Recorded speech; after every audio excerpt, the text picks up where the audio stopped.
Hey yo! Welcome back! Hi everyone! Welcome back to another episode of Final Fantasy XIV Endgame. I'm sorry, I mean Avengers Endwalker. No, god damn it, no, sorry, it's Final Fantasy XIV Endwalker, there we go. Jesus Christ. Sorry, I can't get my shit straight together anymore, everything's sort of starting to blend together, you know? But anyway. Let's continue where we left off, shall we?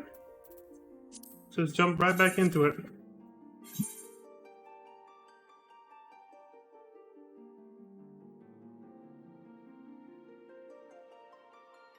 What's this? Well, a confirmation that we're live.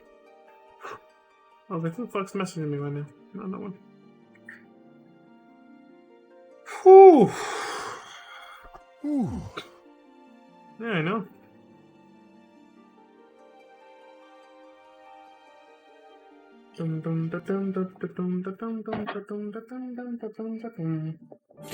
Oh shit. Big ass water ball in the way over here. Alright, we got 2 side quests. Your inventory is not full. And bear baiting. What the fuck?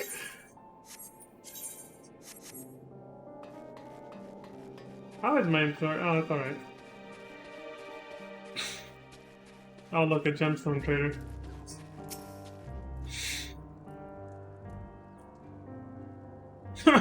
Yeah, it may be chilly, but I've got some great deals on rare items that are sure to warm the cockles of your heart. What the hell is a cockle? All I ask for in return are bicolored gemstones. Right, whatever. This guy. Your inventory is not full.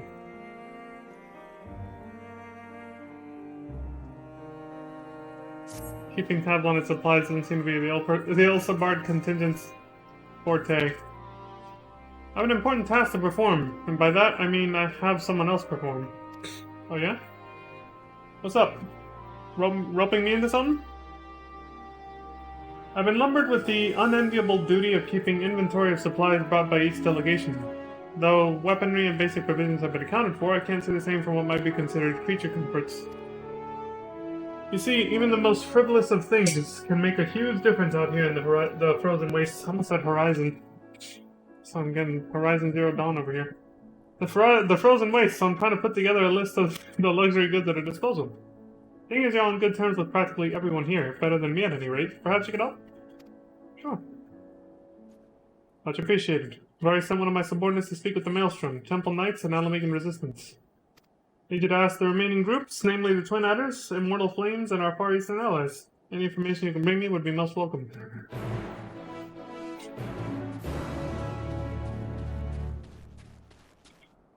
I could add something to that hotbar now that I think about it. That could actually be kind of useful. For when, yeah, actually thought of it. Where is it? Yeah, I've had this, actually. Hold on. Yes. Right? And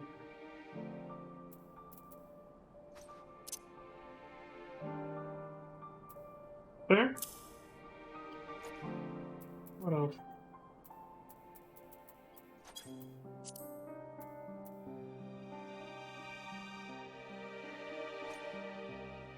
There should be one more. Actually, no, I think that's it.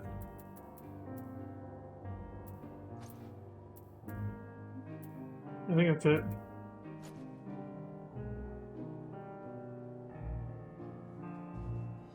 Oh, hold on, this one works too. This is a damage mitigator, yeah.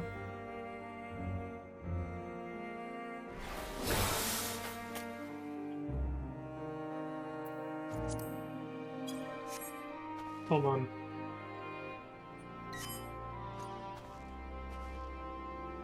Yeah, Divine Veil's kinda... I was like, there has to be one more. Alright, I can put that on there too, I guess. Like a mini one, but mostly for magic, but what the hell is this? Order squadron to... Oh! Oh, this is for squadron stuff. Okay, I never knew about that. I'm used to this. Anyway. The main ones will be that one, and then, I believe it was... Oh, for fuck's sake. A mouse mode. Not used to using it. Put that there.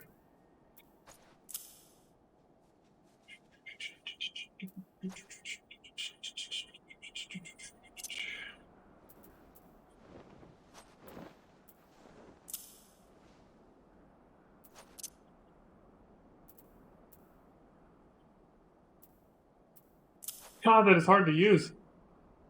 Anyway. I think that ought to do it.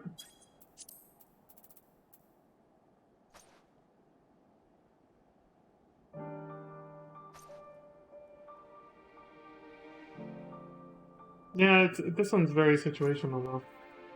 Like, I'd have to use this, and then use Clemency to actually activate it. That's the weird part about it.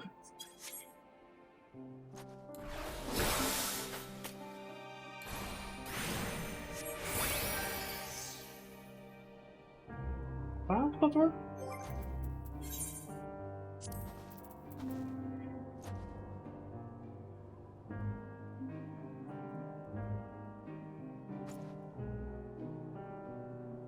Effect ends upon casting barrier on self and nearby party members? I don't know, it seems a little weird. Fuck it, I'll just keep those. Let's go. Spending too much time on this. Hey, what are you three doing? Ladies? Most of the members of Lent's Tears and the Bosnian Resistance have joined the other scouts in the field. And since Lys and Pippin's troops are already keeping an eye on the airships, we of the Steppes shall guard the camp against intruders. Though in truth, it is we who are intruding in these lands. Yeah. Standing atop an enormous edifice to cast their eyes down upon their dominion. These Talathroi and the Oranir have much in common, yet even Magni and his ilk would not stoop to stealing the minds of their subjects and enemies.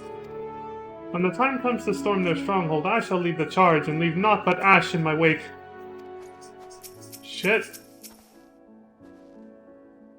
Searching for survivors? If they are truly strong, they will not require our aid. While you are gone, we will guard the camp against any man or beast foolish enough to challenge us. My duty as sentinel will afford me little opportunity to seek my Nama, though perhaps one among our ranks, come bearing a hot meal or such, will prove worthy.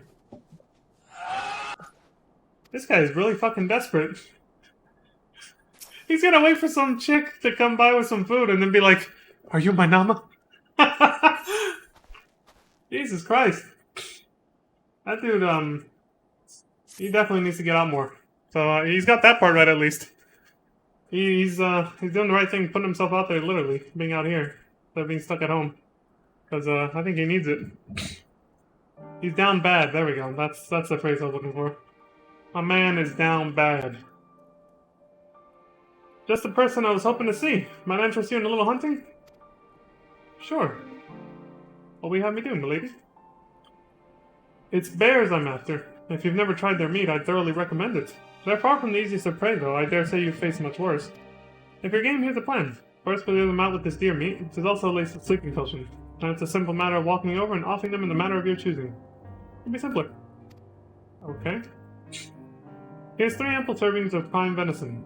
Be sure to let the concoction take effect before swooping in to claim your prize. Alright. I guess that's what we're doing then. Oh wow, we're not even going that far out.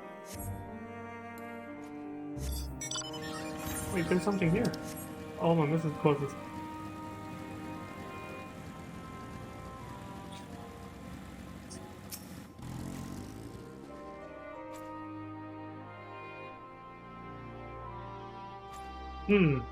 There's one thing that springs to mind. We brought several bolts of felt, which might seem a bit odd to some. Most people don't realize how effective it is in keeping the cold out and the warm in, and that's not all. We use it in everything from clothing to our yurts, and even for patching up wounds. Of course, we're more than willing to share it with the rest of the contingent. We also have a whole crate of what you might call warming stones in the common tongue. Hold one in your hands, and you'll see what I mean. There are plenty of those to go around as well. Okay.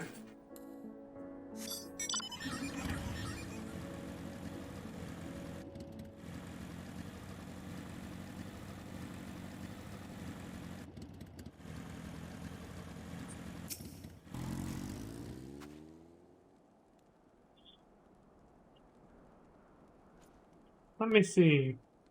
Other than the usual materiel, we also have a number of tents donated by Lord Lolorito. Of course.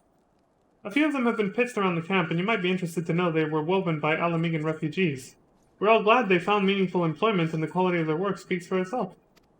We do appear, however, to have overestimated how many tents we would need, and find ourselves with a surplus of cloth. We soon discovered, however, that when folded up, the tent sheets make for surprisingly good bedding. I'd be happy to donate a few. See, that's being resourceful right there. I like to see that. Let nothing go to waste. You have a surplus of goods, you'll find a way to use them. What are they doing over here? Oh, some of the captured, Garleans that are enthralled.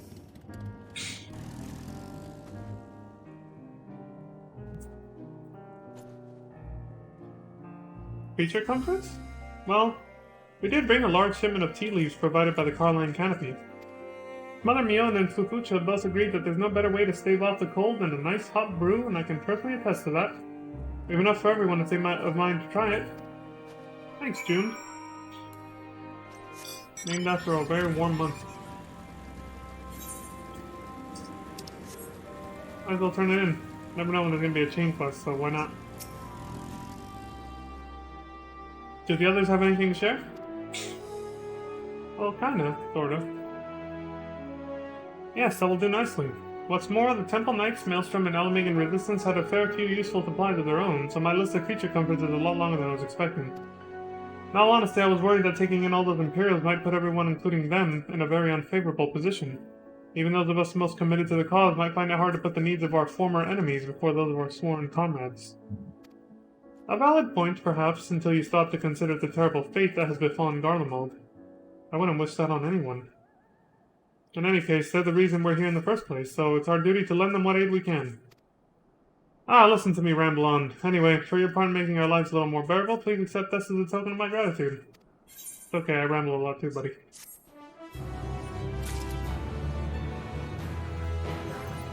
Is any of this useful yet? 525, we're getting close. Just a few more item levels and we'll finally have replacements for the Cryptlurker gear.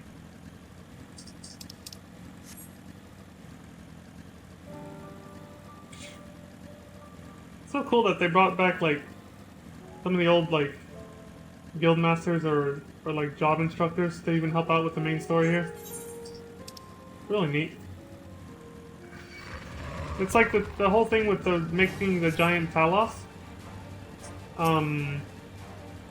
And chasing after, Bothri and Shadowbringers. Bringing the entire, like, community of the world together. For a common cause. You go chase down the bad guys, basically. It's the same sort of feeling, it's cool. Sedative laced venison. Although this morsel would have been perfectly edible had it not been marinated in sleeping potion. You can still eat it as long as you're next to your bed.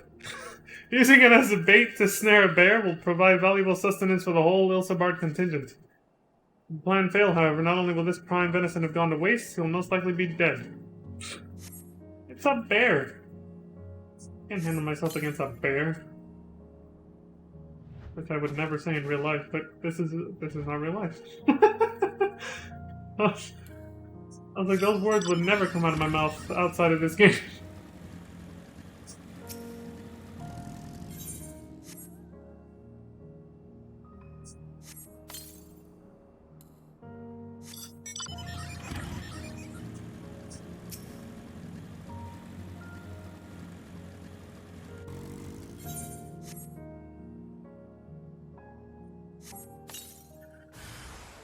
Oh, shit! He's like, fuck your bait, I'm here, let's go. I'm here!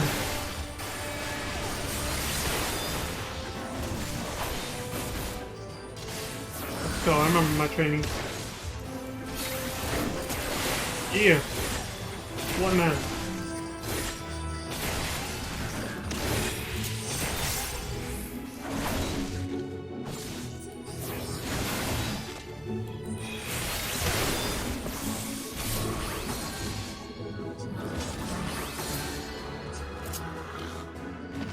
asshole.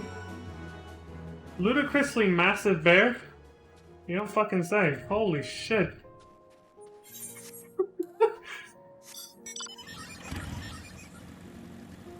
I guess now it's the part where we tell her, hey, that plan didn't work. The bear just showed up on me before I could even walk away from the bait. I had to take it down without any sedatives. Oh my god. Well, never mind now. I was gonna say, I was a little further than I thought I was. I could have just teleported.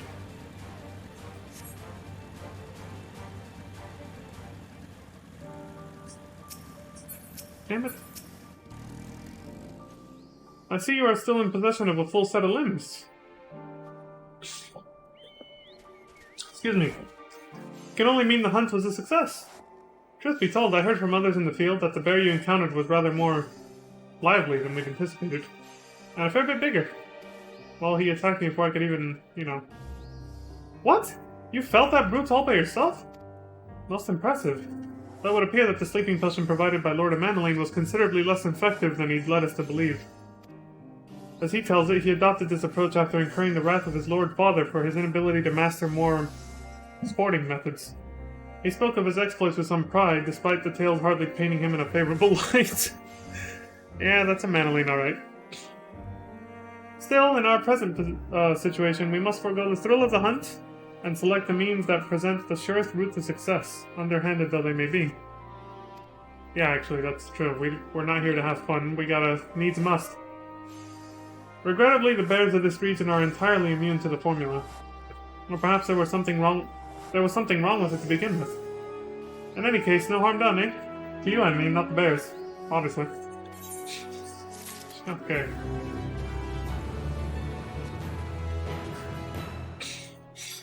Time to get like 50 more side quests as soon as I'm...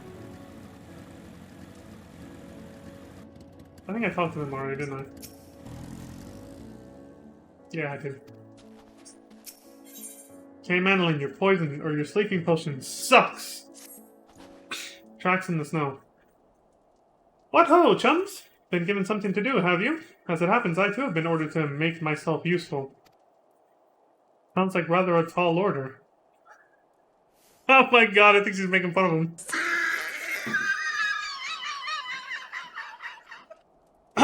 Since you ask, we're to scour the Eblum Rime for survivors. What? Wander around the ice fields on the off chance you'll find someone? You'd take forever to finish the job without the benefit of my expertise. Or more specifically, my telescope.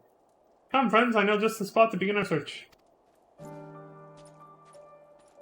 Well, I'll probably regret this, but we may as well humor him.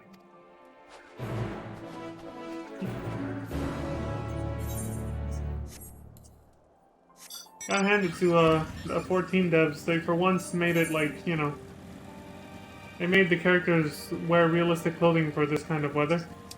But like I said, like I was saying last time, in all previous Final Fantasy games up to this point, you know, when the characters are in a really cold environment, they're still wearing the same shit as that they always do, which can usually be very little to no clothing. Like a fucking shirt. Like, look at Tidus, for example, from FF10. He walks through all of Mount Gagazet like that. It's like, holy shit. How the hell does he not get frostbite? Lady? The few buildings I can see don't appear to be residences. They may still warrant investigation, though. I'm surprised by how many wild beasts there are roaming about the place. Perhaps now that the soldiers have gone, they're free to wander and forage as they please. Yeah, actually, that's true. That's probably why, yeah. You know, that actually kind of obstructs my vision, and I think it's more useful if I do... I just got an idea. Oh my god, I forgot how to do it. It's, okay. There's the other button. Yeah, I just got an idea.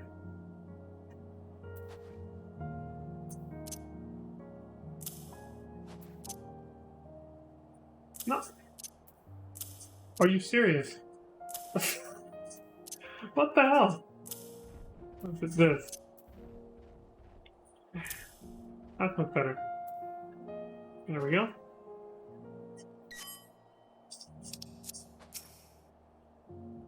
really lopsided, but whatever.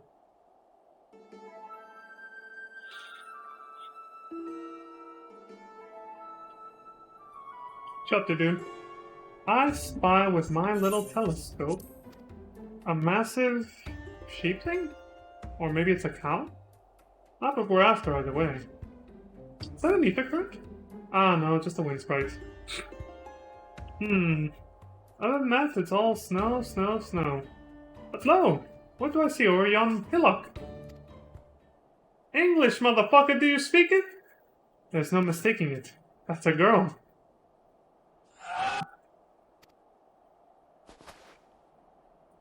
Now, like, that's what this was? A survivor? Show me! Over there, behind that tree. It looks like she's running away from something. Though surely not us? She wouldn't even know we're here unless she had a telescope like mine. All I can tell is that she's wearing a pale green dress. A rather fetching one at that. Yeah, see? He's paying attention to those kind of details. She'll be long gone by the time we get anywhere near, but we should be able to follow her footprints. Alright. I'll let Lucia know where you're heading. Oh, and take these warming tinctures with you. It's gonna be like FF7, where you cross the glacier and you can pass out from the cold if you don't, like, stop to warm yourself up when you're climbing up the northern crater. The poor girl must be chilled to the bone, if not on the verge of freezing to death. That's actually very thoughtful. Thank you. But won't you need some for yourself? No, I'll be fine. As a man of chivalry, my honor demands I do no less. I think he's still thinking with his dick. Unless we forget the very reason we are here is to protect those in need. Now go, and Godspeed. He's like, here's one for her. I'm fine.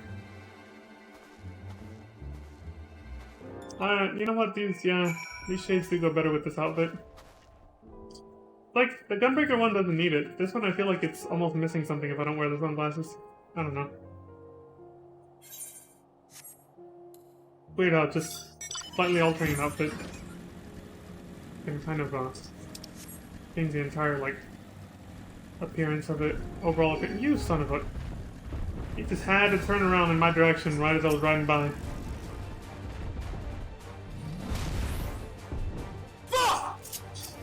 Yeah, I know. I tried to get away with it.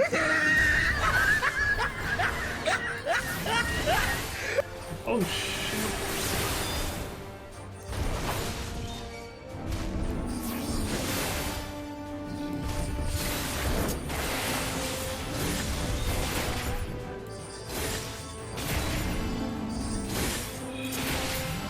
Full? Get out of here. A trail of fresh footprints lead east. Alright.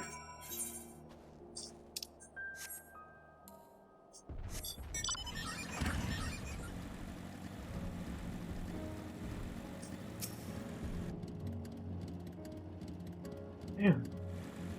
I guess I should have expected, hey, there's Alfie no anything. I should have expected some ugly-ass monsters out here. These footprints appear to be the same as those you saw previously and they lead towards the building.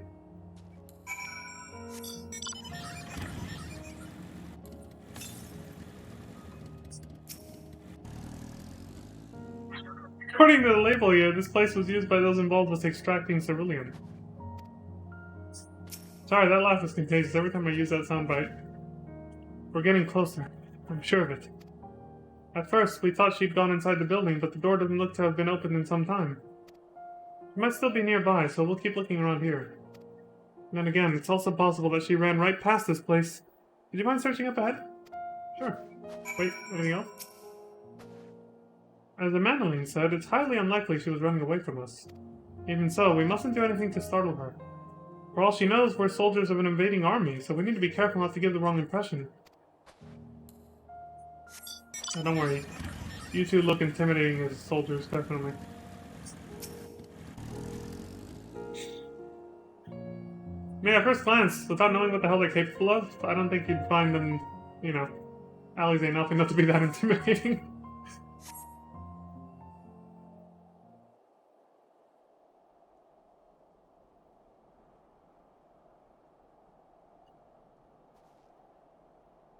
Mushy mushy.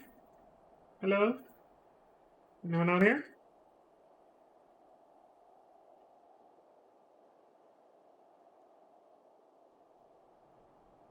The girl in the green dress anxiously surveys her surroundings.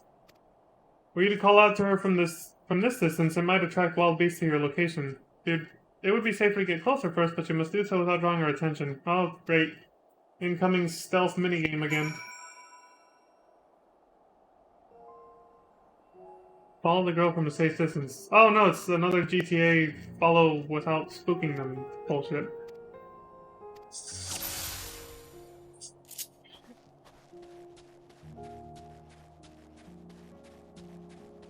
Know to hide if she turns around.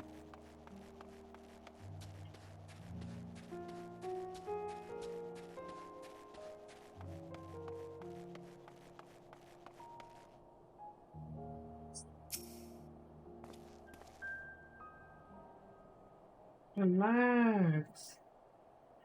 Tranquila.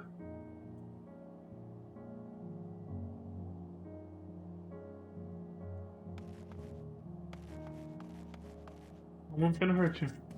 Alright.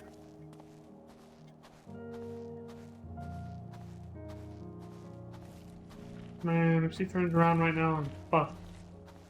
What the hell was that? Oh shit, it's another player. Jesus Christ. Get the shit out of me. Just another, some cat girl riding on a fat cat towards me. Imagine that. A cat girl on a fat cat. No one's here. Tranquila. Oh my god, you know what I should be testing right now? I should change to ninja and see if she sees me if I hide. What am I doing? This is like perfect for that. Hold on, let me see if I can.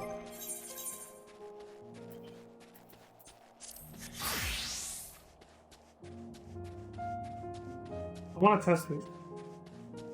Better catch my breath. Please let this work. What the fuck? Well, I had to try it for science, you know? Yeah, a lot of people were just like... Wait till you see the... No, no, no, no. Yeah. And then once I got busted...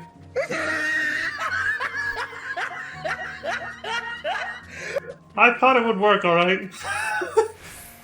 It seems they figured it out after, what's it called?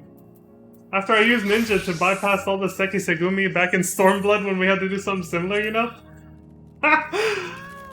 Yeah. Milady? Did she fuck up and have to start over too? How far was she? She came from hella far away. Oh, hi, Crimson. Oh, man. I don't know what she's doing, I don't know.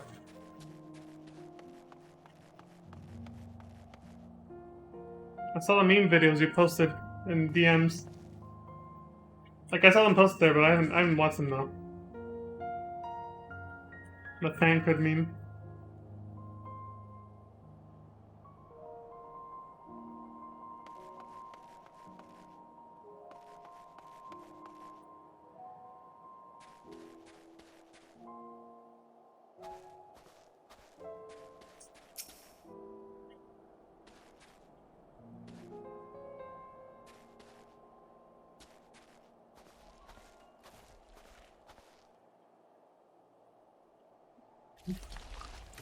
What the hell is that noise? God, these things are disgusting. Excuse me.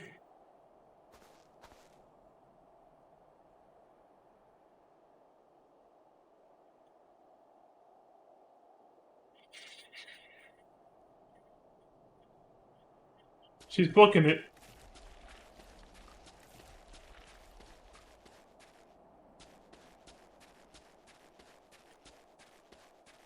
Pretty nice.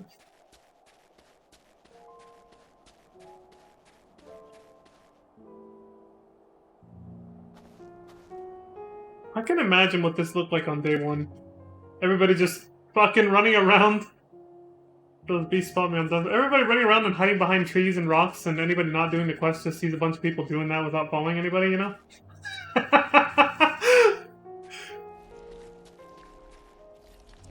Just people zigzagging behind rocks and trees, and you're just like, what the fuck are those people doing? Those players. Like, if you haven't done the quest yet. I hope my luck holds, she says. Gotta keep going. They're all depending on me.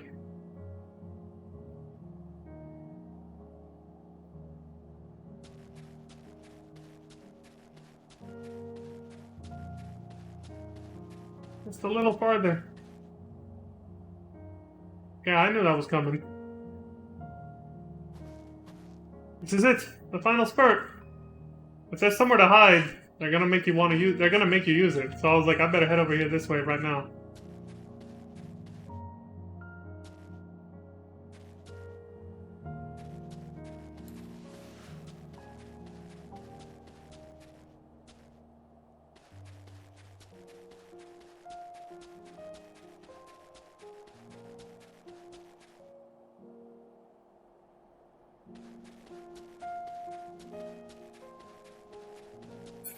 Hey! See? I'm a master stalker. I have experience. What? I'm just kidding. Kinda. No, I am.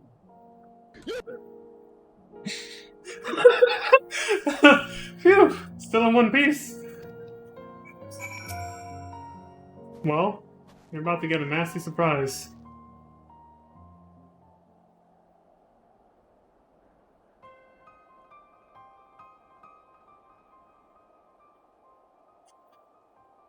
Surprise, motherfucker. Who are you? Easy, tranquila. Stay back. This house is packed with explosives. Take another step and I'll blow this place sky high. What the hell? What the fuck? Please, we just want to talk. Tranquila, señorita. Mira, espera. Let's not get too hasty here. I'm Alfino. This is my sister Alize and our good friend Leon. We have no intention of hurting or taking anything from you or anyone else. I give you my word. We and our comrades have come to provide aid to the people of Garlemald. Aid? You savages are the one responsible for all of this. You did this to us. We didn't, I promise you. One of the other reasons we came was to find out what happened here, in fact. The Talafroi are the ones to blame. They're the ones who laid waste to Garlemald, and they won't stop until they've destroyed the entire world. They're the enemy. Our enemy. On our way, we encountered Imperial soldiers who had been made their thralls. Those poor souls are now in our care, and we are striving to cure them of their affliction. You're the first person we've met who wasn't already enslaved. How were you able to escape the Talafroi's influence? Are there any others like you? I'm sorry, I don't mean to overwhelm you. Let's start with introductions. Can you tell me your name?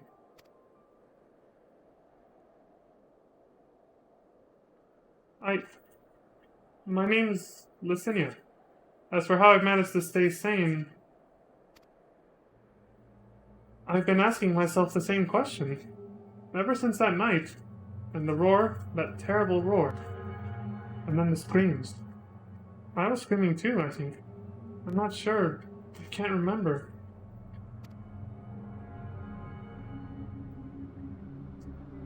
Are those holes from explosions? Then came the silence. Everything was still. Post-apocalyptic wasteland, holy shit. It was like waking up from a nightmare. I thought that maybe the fighting had stopped, so I stepped outside. It reminds me of Insomnia at the end of the game, of 15. It's completely destroyed, in shambles. If your hells are real, I saw one that day. I ran past friends, people I'd known all my life. Eyes vacant, dead, staring at the sky. Others were mad and violent. I saw them struggle with soldiers, but didn't stay to watch. I fled as far as my legs would take me.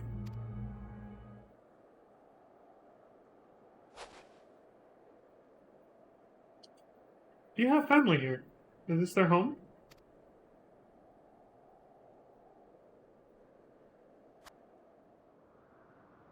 No, this is Victor's Spoils, a mansion for retired soldiers. Or it was, but now me and a few others are, borrowing it. You filled it up with explosives? As for the explosives, I was making that up. Oh, okay. So it was just, last line of defense, I guess. He was desperate. I just wanted to keep everyone else safe, and I didn't know if you were... The truth is, our supplies are running low. You said you're here to help. Can you? Of course. Whatever assistance we can provide, we will. Thank you. I'd better tell the others first, though. Wait here.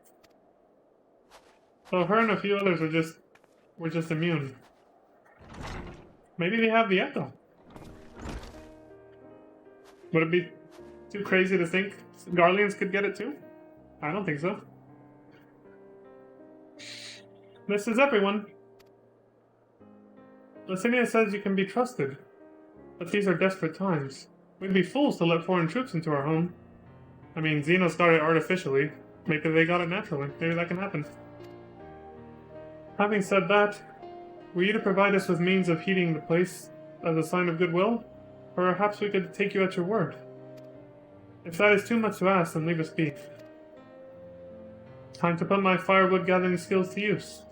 Could you provide the spark with a little magic, Alize? We'll have a fire burning in no time. May we build it under that gazebo? A what? Oh, you mean the bower. Yes, do as you will.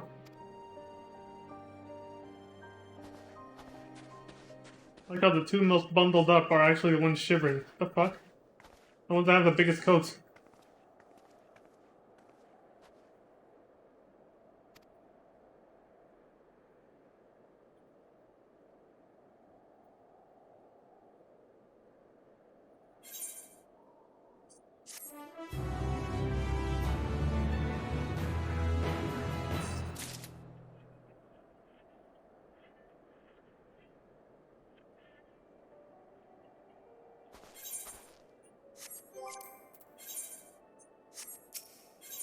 How the mighty are fallen. Sorry, I'm still finding it hard to come to terms with all that's happened. Now that you're here, though, I'm hoping things might change for the better. You know, I've worked up quite a sweat from all that running about, so I'll leave space around the fire for the others. As you can tell, they're in a far worse state than me. We were planning to look for somewhere warmer or with more food, but they're not going anywhere until we nurse them back to health. Which I don't know how to do. Is there anything you can do to help them? Before the Civil War, I was a student. The others were officials of some sort, I think. Even after all this time together, we hardly know the first thing about each other. What I do know is this. We're Garleans. When times are hard, we stick together no matter what. Hell yeah, brother. Wait, what the fuck? Why can't I... Oh. It's like, why can't I zoom out? Okay.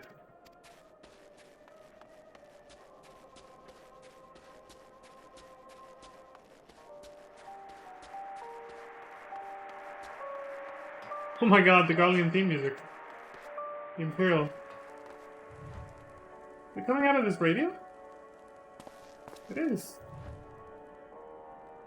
The Imperial music. What's that?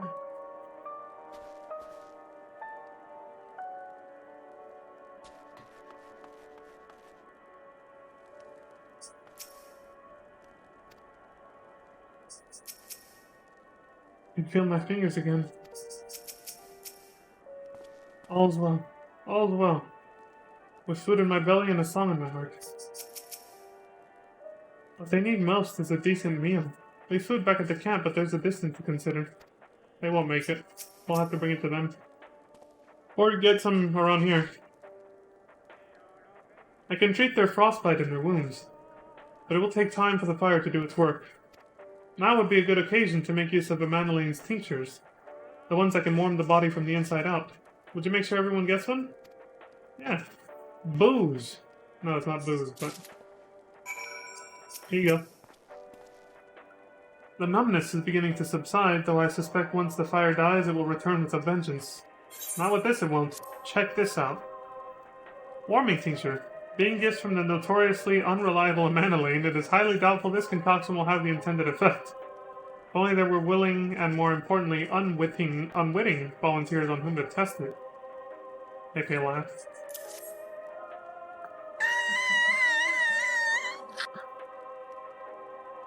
Warming tincture? Warming tincture? I've never heard of such a thing. No harm in trying. But tell me, have you heard aught of the city? Though calling it that seems absurd after what's happened. It's nothing but ruins now. A few buildings are still standing. God, I'm in a giggling mood again right now. The few buildings still standing offer no more than meager protection from wind and snow. Food production, water purification, the magitech that sustained us has come to a grinding halt. Damn. What machina that remains operational cannot be run for lack of cerulean. Of course, ceruleal ingens is full of the stuff for all the good it does us. No one here knows the first thing about extraction or refinement. All is well. Yes, never better. Alright. Calm down. Espera. Oh, what sweet libation is this? Is it poison by any chance? I got. It was a joke, a joke. See, he's laughing.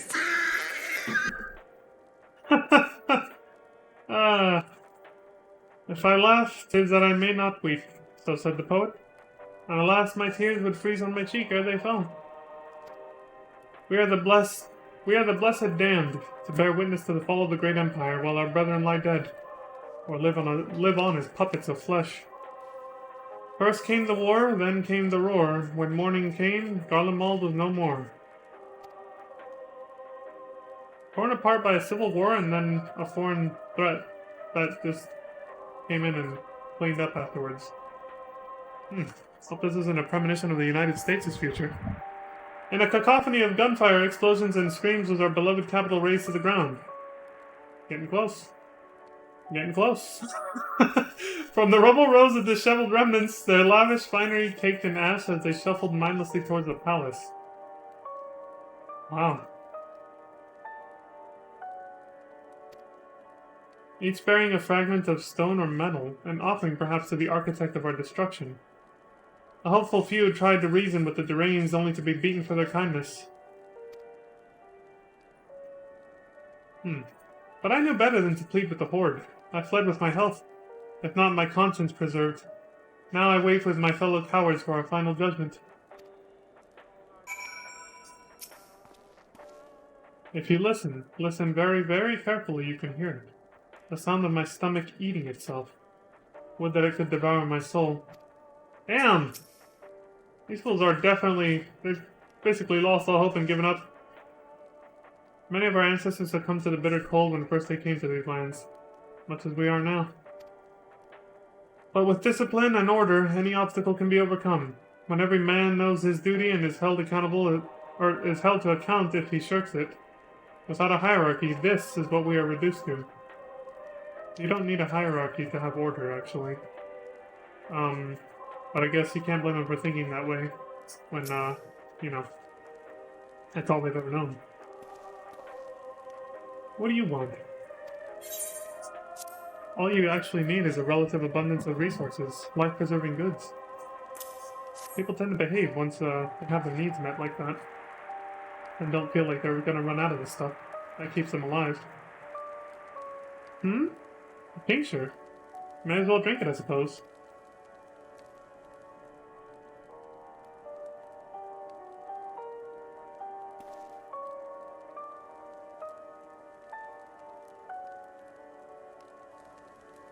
You just caught on to the fucking Imperial music? This? It's a radio. You don't have them where you come from, I take it? I have something called an orchestrion, but that's just a music roll player, basically, which is old shit. That's some old technology. We use them to listen to messages sent by others, even over great distances, excuse me. Similar to a link pearl for you, Leon. There are different types, but this model is by far the most popular. Made with quality components, crafted with the finest ore, sourced from Locus Aminus it is. Oh, I see. Not all that useful since the capital fell into ruin. The people at the broadcasting station must have either fled or ended up like all the others, because all we've been hearing is the same music being played over and over again. Home beyond the horizon. An ode to the brave men and women sent to reclaim our ancestral homeland of Locus Amunis. We may have founded an empire in these frozen wastes, but we always hope to take back what was once ours.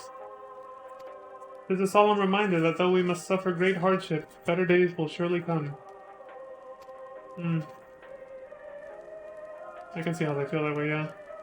Despite everything, I believe that Emperor Varus yet lives, and that he speaks to us through our radios. It was a cunning strategy, faking his murder.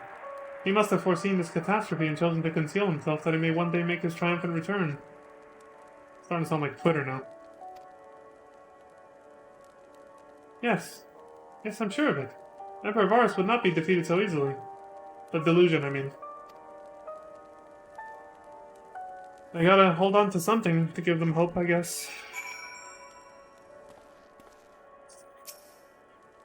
I have faith you will deliver us from this madness, your radiance. By your grace shall Garlemald be reborn. Yeah. Alright, let's get the hell out of here. What, did I say anything new? If there's something that can be said for Lord Emanueline, he's not one to leave others at the mercy of the cold. Of course, being a man of Curthis, I'm sure he is more aware than most of its dangers, but I sense that is not the only reason. Ever since the warm welcome we received at Camp Dragonhead, the hospitality he and his brothers have afforded us has been nothing short of exemplary. Perhaps they aspire to live up to the example set by Lord Edmond. Maybe.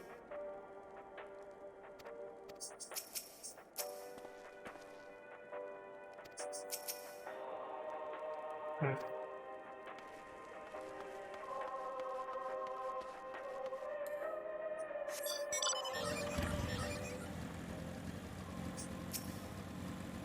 Stop.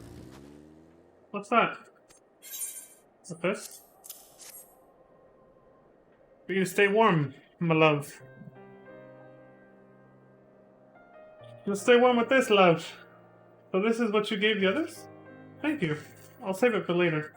Because he's already warm from running around. Actually, I have a few things to ask you. What's up? Ask away, milady. Are you part of the group staying in Laterum? I saw Legatus Vergilia's troops heading towards the Magna Glacies a few days ago.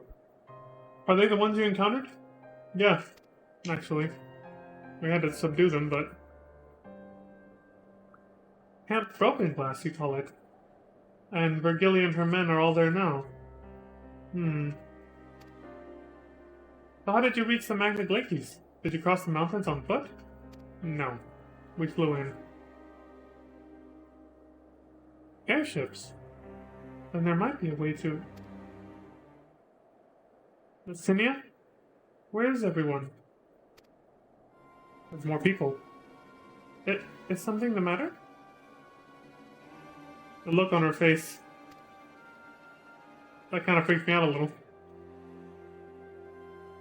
A voice from inside, you say? You must be imagining things. Everyone's out here. Perhaps a baby Almasty has found its way into the house. It wouldn't be the first time. Without the soldiers to scare them off, wild animals have been roaming closer to the settlements. Some have been known to attack people too. It's getting really creepy. I've just had an idea. If you and yours are strong enough to defeat a Legatus, then surely a few beasts shouldn't pose a threat. You're not wrong. If you have a mind to continue helping us, perhaps you could head to the other side of the lake. There's a small group of tappers living there. People whose job was to extract ceruleum. They still do, from what we can tell. I've already tried asking if they would share their fuel with us, but they're not willing to give it away. They want food in exchange. Lots of food. And that's something we don't have and can't get on our own. On top of that, to even reach their den, we'd have to make our way past all those creatures. Would you be willing to go in our place? We only need enough ceruleum to last until the others are strong enough to travel to your camp. If the offer still stands, that is. Oh, and I don't expect you to give up your own supplies. But there might be another way to pay the tappers.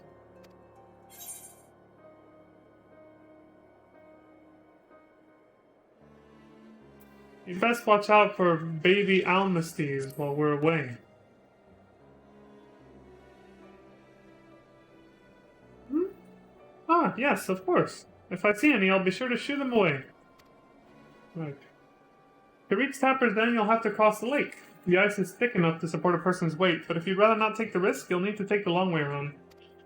Finding the entrance can be a bit tricky, too, so it's easier to just look for someone standing guard outside. However you decide to head there, please be careful.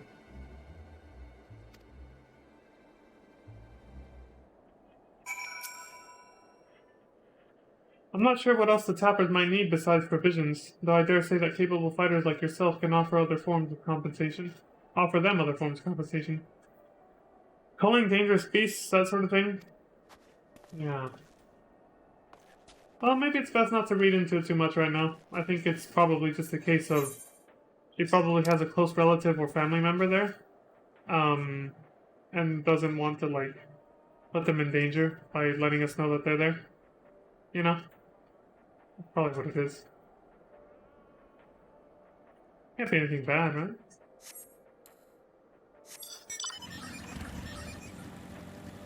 Can I even go this way? I don't think I can. Oh!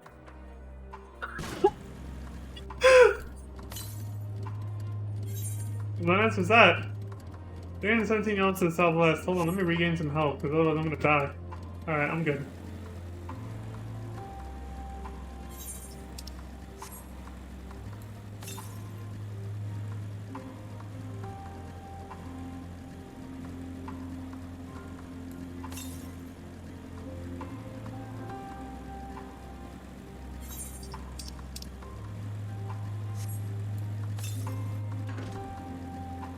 Fuck, it's gonna be on this stupid thing, isn't it?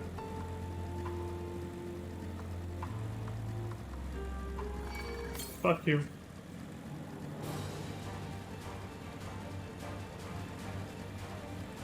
What the hell is it? Probably on top of this thing. Yep, there it is.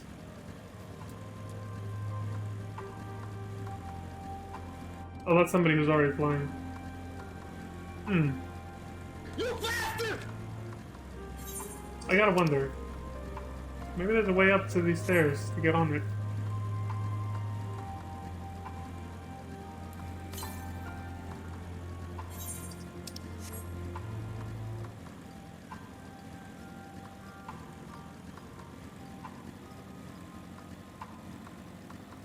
Good as it gets. Kia, bitch! Alright. I think it was on this thing, too.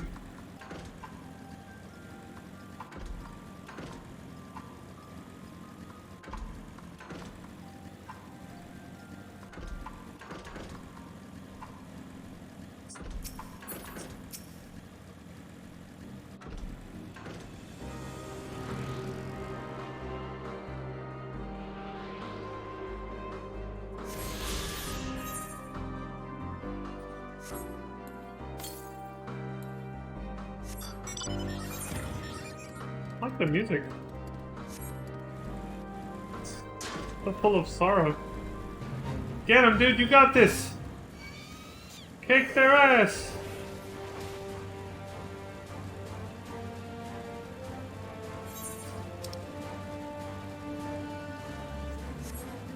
Hey, look, another one. Fuck you. Your mother wears combat boots. See, that scared him off.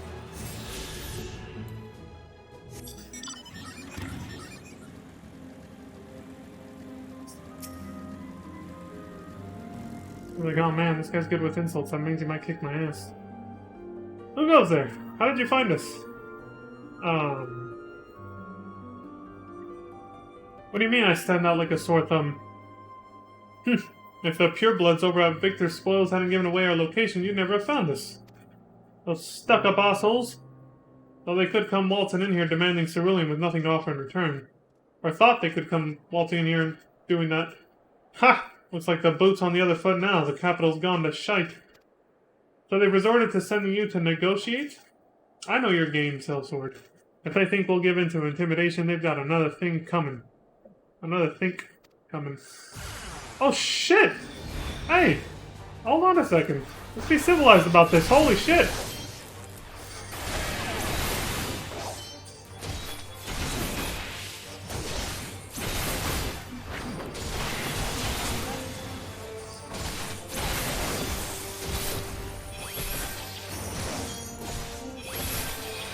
Oh, please, consider me intimidated.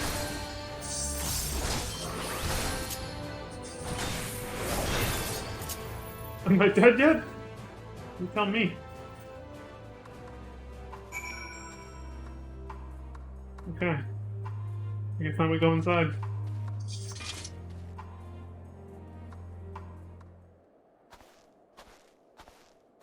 There you are!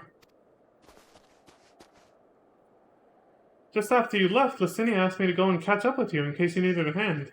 Someone must have let slip that I have a little experience in transporting barrels of cerulean. That's so. So this is Tapper's Den. Well then, after you.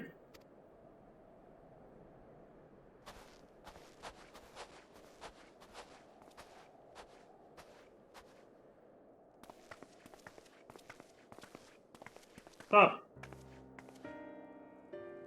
Who are you? What happened to the guards? They're taking a nap. Eorzeans and rebels here to save the people of Garlemald? Doesn't make any goddamn sense. Why in the hell would you pass up this chance to put those Imperial bastards to the sword? Because we're better than them, that's why. Let me guess. None of you are Garlean? You were brought here from other lands? Conscripts of some kind, or... Girabania, Yansha, Balja, Dalmasca, to name but a few. Some dragged here against our will, others fed bollocks about a better life, all put to work extracting cerulean. Damn, so that's what they do to them. Fucked up. All given the esteemed title of Anne, placing us firmly on the bottom rung of the ladder. But the old hierarchy means nothing in the new Garlemald, says we. About the only thing that's escaped more or less unscathed is Cerulia Ingens. Still sustaining us, even with our paymasters out of the picture. Yeah, you have basically the fuel source. We hear you're experts in drawing up cerulean from the bottom of the lake. But how can you do that if it's frozen over? Ha! Wouldn't you like to know? Trade secrets, I'm afraid. At any rate, it's not as if cerulean is used for much these days. What with the city in ruins? We take enough to power our heaters and save the surplus for later. And though it helps stave off the cold, it does sod all about our hunger unless we can trade it away. Yeah. Speaking of which, be sure to tell your contingent we've got cerulean by the barrelful. If they're interested, we'll exchange it for whatever provisions they're willing to spare. Now you're thinking. We can certainly ask. But if you're all free to go now, why carry on living here? Free to go? Go where? Even if we manage to get back to our homelands, there'd be nothing left for us. Thanks to the Empire. And the knowledge and skills we acquired working here would be practically useless outside of Garlemald. So we're staying for the time being. As long as there's a need for cerulean, we'll find a way to get by, even if Garlemald as we knew it is gone for good. Pragmatic. Gone for good. I think they've been fed some, they've either been fed a load of BS about what happened to their homelands, or something else is going on. If you're wondering why we'd post guards outside, it's because we've had trouble with other refugees. And I don't mean the ones at Victor's spoils. Some of them come bearing weapons and won't take no for an answer. As for the 2 guards you met on the way in, I'll tell them what we've discussed, once they've recovered from the beating you gave them. Come to think of it, maybe we should ask your contingent to send some bandages and healing balm. Oh, sorry about that. Regardless of what the Ilsabard contingent does for the people of Garlemald, the Empire itself is already a thing of the past. Yeah. For many, that would be a cause for celebration, while for others, their whole way of life will have been turned upside down. Yeah. After all the atrocities committed in the Empire's name, perhaps it is for the best that it is consigned to history. But what of the ordinary people, their lives, their stories? Should they be forgotten too? I suppose there'll be plenty of time to ponder that later. For now, let's see about getting some cerulean. Once we get to level 83, I think we'll get some some gear that will actually be able to replace our cryptlicker stuff. The fire we built at Victor's Spoils won't last forever, and it's too dangerous for Licinia and the others to search for more kindling. If we can get them some cerulean, there'll be one less thing for them to worry about. For a time, at least. Indeed. Good people to talk to. How the bloody hell did you find us here? And who are you? Come here from across the ice field, did you? We better hope you weren't followed by any of them crazy soldiers or we're done for. Tell me about yourself. Like the others here, I took to living in the caves to get away from the chaos in the city. These days I scrape by on what I can find or by trading cerulean with the other survivors. Thing is, most of us shouldn't even be here in the first place. We was dragged to Garlemald against our will from the provinces and forced to do hard labor. Then, when everyone else lost their minds, we took our chance in Scarpard. Much as I hate to admit it, the skills we learned from extracting and processing cerulean for the Garleans are what's kept us alive out here. One thing's for certain, though, we can't carry on like this forever. What kind of place is this? You've seen what's happened in the capital, haven't you? We came here to get away from all that, and this is the safest place we could find. We've come to call it Tapper's Den because we survived by extracting, or tapping as we call it, the cerulean from the lake. We either burn it to stay warm or trade it for goods with other refugees. Alright.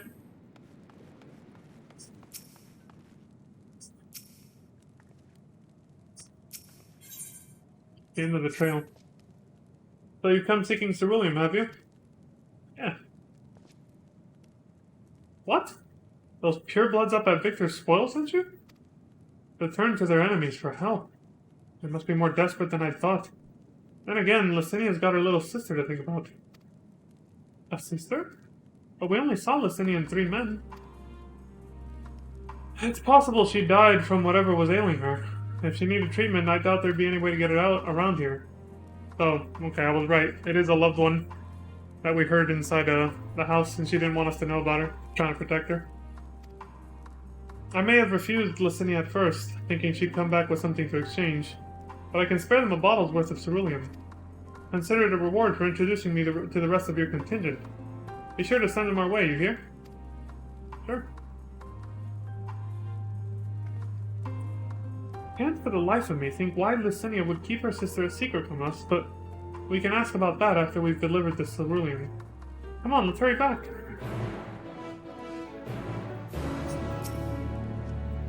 I don't know the details, but she mentioned a sister 3 years her junior who's in poor health. That being the case, I thought her people would be willing to cough up some supplies in exchange for cerulean. But maybe they didn't have anything after all.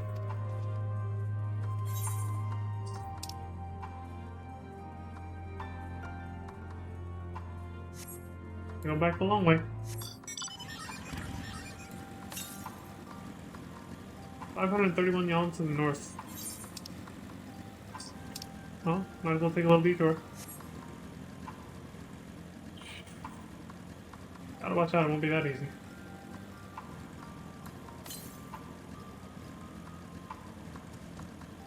Fuck you.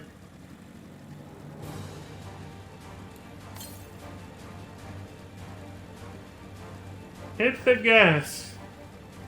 Don't get out of the car. Oh, don't get off the bike in this case. Oh, fuck, it's probably in there, isn't it?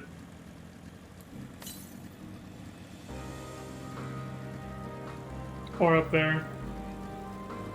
Ah, alright, I tried. The northwest. Looks like a train station of some kind. Cars! Actual cars. Found you! Oh lord, he's coming. He's coming.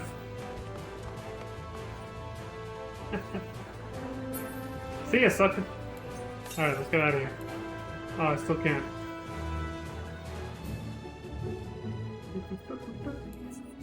I really like that battle music. Further north? Well, we'll go there eventually, so...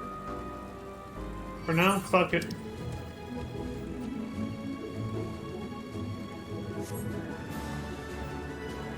A derailed train. Damn. Reminds me of Amtrak. Overgrown rose. Fucking telling me.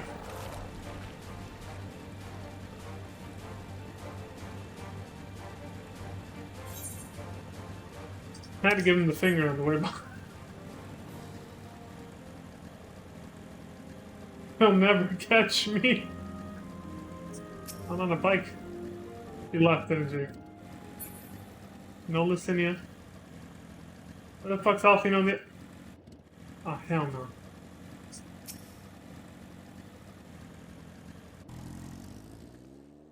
This isn't right. It's too quiet. I would have thought Alfino would still be treating them by the fire. But they're nowhere to be seen. I'll look inside the house while you search outside. They can't have gone far. This is not good at all. I gave her the benefit of the doubt, but now it's just getting creepy.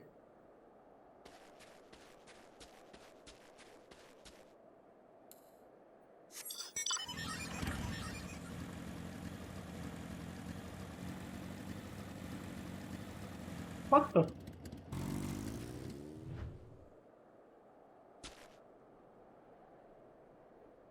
What's going on? Oh, damn it. Damn it all.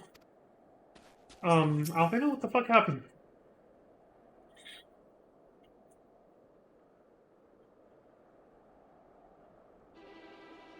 They asked me to help carry supplies. But when I followed them back here, they attacked me. Of course they did. Caught me off guard. Forced me to defend myself. I fear they fared rather worse than me. Good boy, Alfie, you can defend yourself. You can't fool us. We know. We know what you're about. Vultures, that's what you are. Waiting in the wings for us to show weakness, then in you swoop. Here to help? What rot! All a ploy. Make us lower our guard. Let you in. Put ourselves at your mercy. Put us in chains. Steal our lands. Get your revenge. Yeah, it sounds only natural that... It's only natural they would expect the same that, you know, the rest of the country's done to everyone else. You're wrong. It's not what any of us want. Save the arguments for later. We've got bigger problems. I found empty medicine bottles in a bed that was still warm. It's true. Licinia was hiding her sick sister inside the house.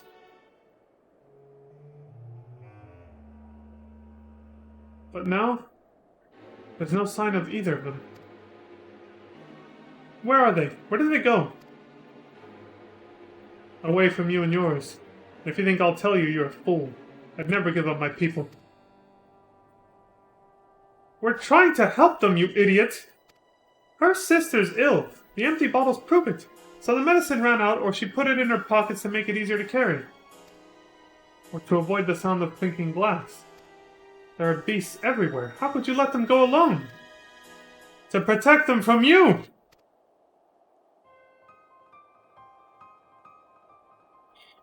You invade our homeland, painted with the same sorcery used to slay our countrymen.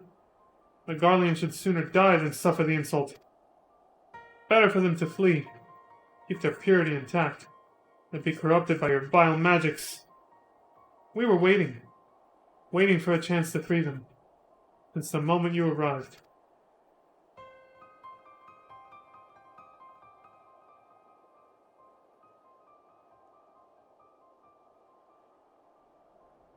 This is getting us nowhere. You got that right. I cannot say how Licinia and her sister will react when we find them, but find them we must. Go on without me, both of you. I first need to tend to my injuries. And theirs. I will join you in the search after. Alright. Be careful. Yeah, when Alize showed up... We'll do our best to find them quickly. When Alize showed up and said that Licinia had sent her, I was like... I gotta jump Alfie now. Yeah, I was right. I was thinking it. I was like, this isn't good. There's only one path out of here, so that's where we'll start.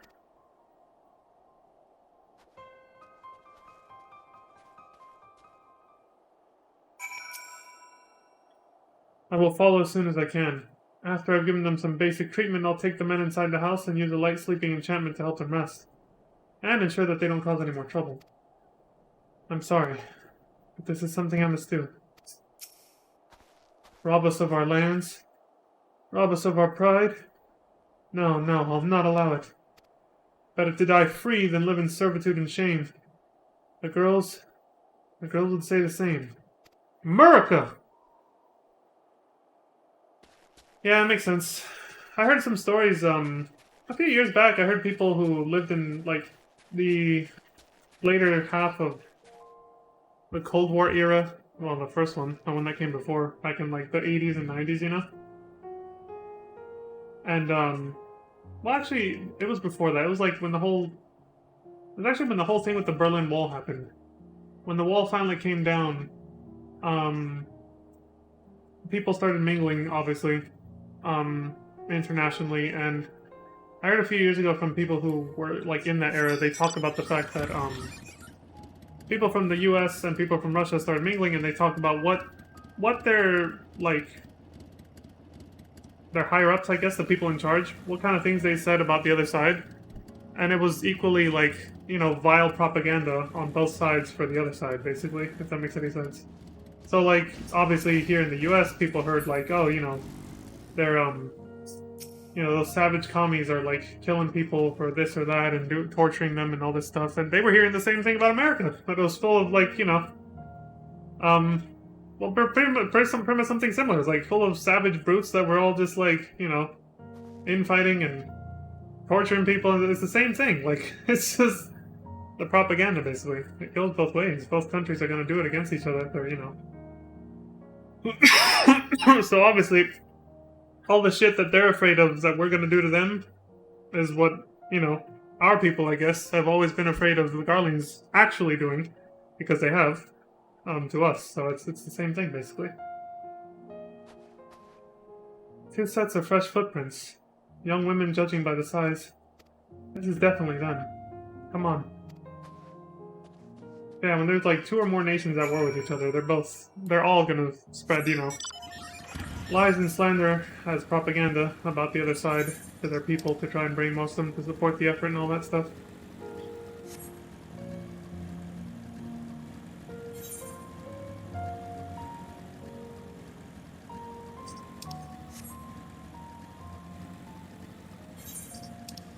They'll paint each other as monsters, basically. That mirror, is that one bigger than normal? No, I guess I don't know. Thought they were smaller. The trail stops at the frozen lake. Perhaps they chose this route so as not to leave footprints. I can't think of any other reason. Look at this place. It's crawling with beasts, and I can only imagine how hard it must be for her ailing sister to cross the ice. We could really do with Alfino's help, but we can't afford to wait for him. Let's split up and look for clues. Right.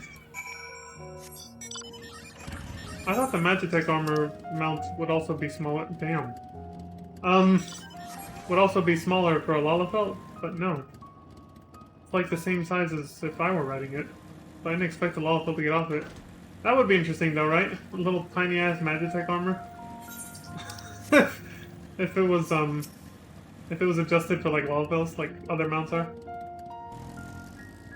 Like I've seen a Lalafell on this bike, and it looks hilarious. This tiny little toy bike of clouds, basically. Half-buried piece of paper. The wet paper half buried in the snow appears to be a flyer for a theater group, though the run of shows advertised is long since ended. Well, this is gonna be a pain in the ass.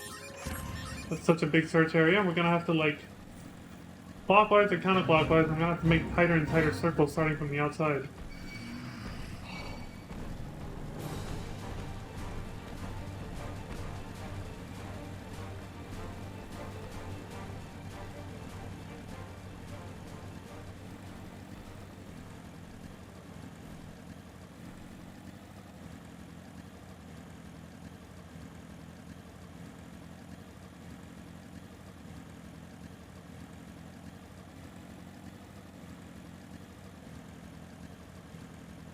Fresh blood.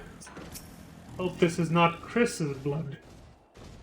I can't believe they actually made that joke during the fucking paladin storyline in Heaven's Word. That was like the only funny and good moment from that. Blood and still, it's a niche reference for Resident Evil fans.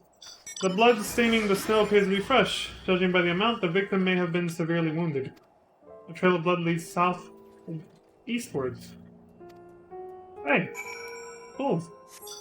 That didn't take long. I got lucky. You're disgusting. You're gross. Eat shit. Yep, they didn't make it far.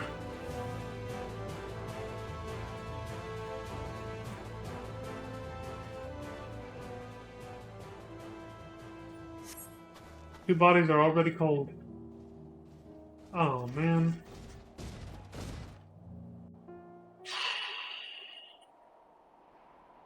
Yep, they got attacked by monsters. They died holding hands.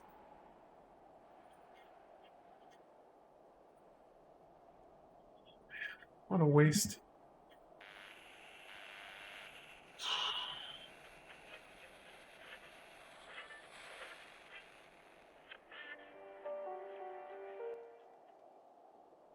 Someone trying to communicate on the radio? What the hell's going on?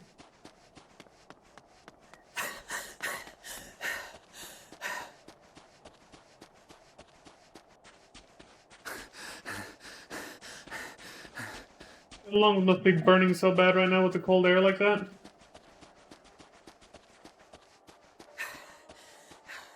Blood trail. We found one. They were attacked. Yeah, way ahead of you. They're gone. No.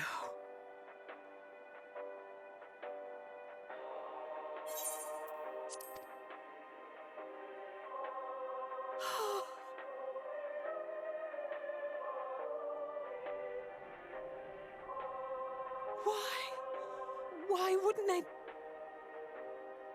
What propaganda is capable of, Alexander? Safer to brave the wilds than trust in our magic.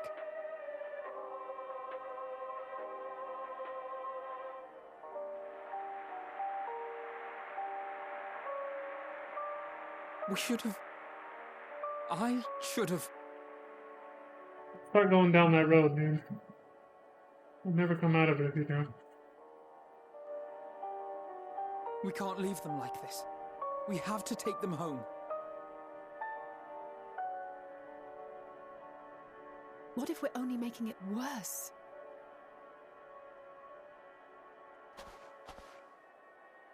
Maybe we don't belong here, but neither do they. Not out here in the wind and the cold.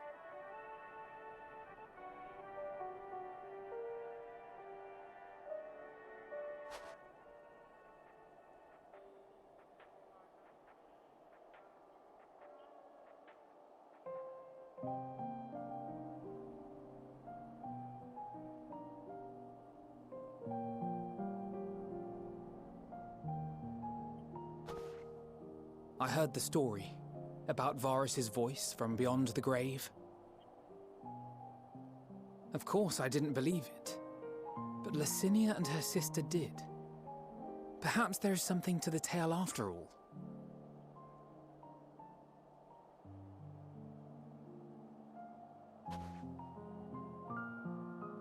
I want to understand, so I'm going to borrow this for a while, if that's all right. You had every reason not to trust us. We came as trespassers, invaders. But I pray that in time, we will be more than that to you.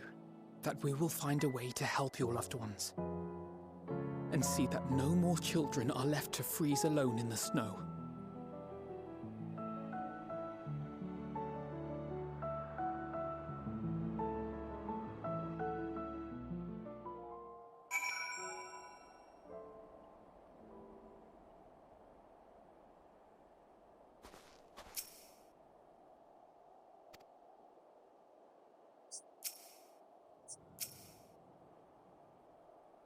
There must have been something we could have done. But what? Should we have never come here? Would they still be alive if we hadn't?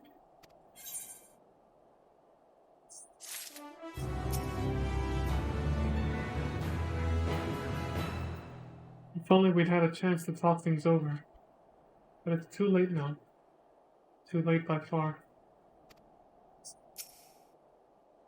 Yeah, they didn't really give us the chance.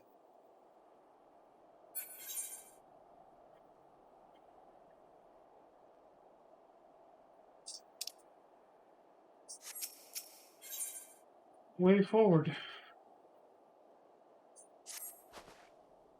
We have already caused enough harm here. Let us return to the camp before we cause any more. As for those inside the house, we should send someone to take care of them. Someone who isn't us. All we can do for now is make our report to Lucia, and do everything in our power to prevent further tragedy. So let us linger here no more. Come.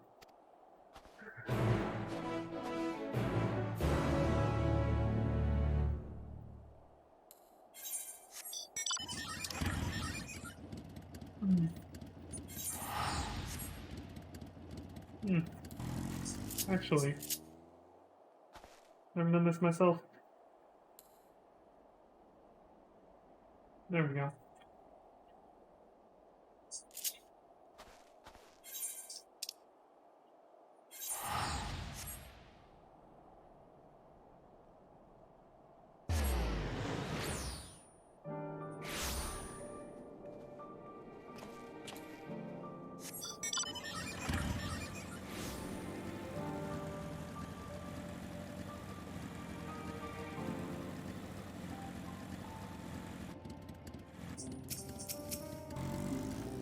They're both hanging their head. Would you mind giving Lucia a full report? Yeah. We mustn't forget to send some of our allies to Tapper's Den. We still owe them for the bottle of ceruleum. Treatment of the tempered is proceeding as well as can be expected. If there is anything to report, you will be sure to know, though I gather you have a report of your own to deliver. Is something the matter? The twins look out of sorts, and you two seem a bit off. Forgive me for saying, but the three of you appear rather drained since your return. Is there aught I might do to be of assistance? It probably would have helped if Maxima was with us. Honestly, now that I think about it. If he'd come with us, maybe that wouldn't have happened. Alize and Alfino tell me they have finished their preliminary search for survivors. Lucia too, I forgot she's a full-blooded Guardian as well. But she did have responsibilities here. Yeah, they finished their preliminary search for survivors but refrained from saying much more than that. Clearly they are reluctant to provide details. Might I ask for your account? Yeah.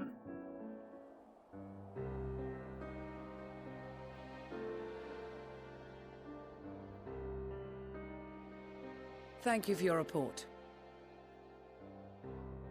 We shall inform the troops of these developments, and instruct them to proceed with the utmost caution should they encounter any survivors. Allow me to go and speak with the ones at the Victor's spoils. They may be more willing to listen to a fellow Garlean and accept our offer of assistance. I pray you are right. And though I am loath to burden you any further, should there be an appropriate occasion to speak of Licinia and her sister, please do so.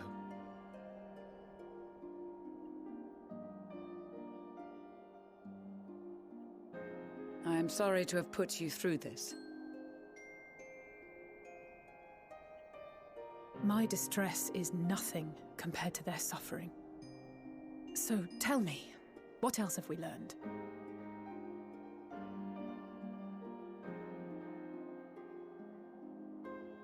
As you may have already heard, we have succeeded in curing the members of the Populares, Maxima identified. They have provided us with some intriguing insights into the current state of Garlemald.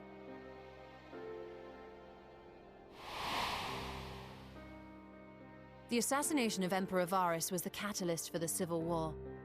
Nerva declared his claim to the throne, and his opponents refused to recognize it. Fighting broke out in the capital, where Nerva's Third Legion clashed with the First, who remained loyal to Varus even after his death. Of course, Even Imperial warmongers would balk at the idea of turning their shining city into a battleground. Like burning down the wood to spite the wasps. Neither side would be so mad. Unless something or someone inflamed their animosity to such an extent that they could not help but act against their better judgment.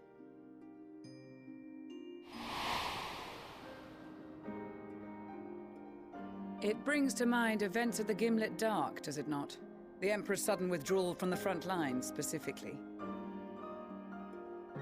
Nerva and his father, Titus, Varus' then political rival, took advantage of rumors that Crown Prince Xenos had been possessed by a demon.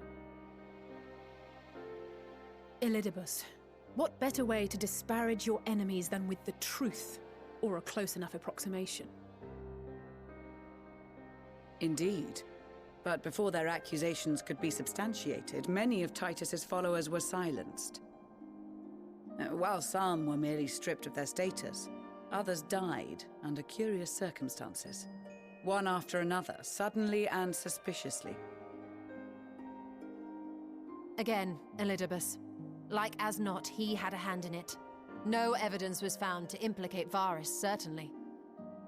Nevertheless, Titus, Nerva, and the Third Legion would have judged it a brazen attempt by the Emperor to rid himself of his political enemies. And then, in the midst of this growing turmoil, Varus Sosgalvus is murdered.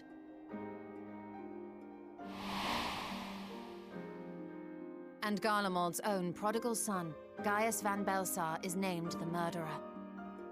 Shortly thereafter, Nerva claims the right of succession, and in response, the First Legion claims the assassination was part of a coup d'etat orchestrated by Titus and Nerva.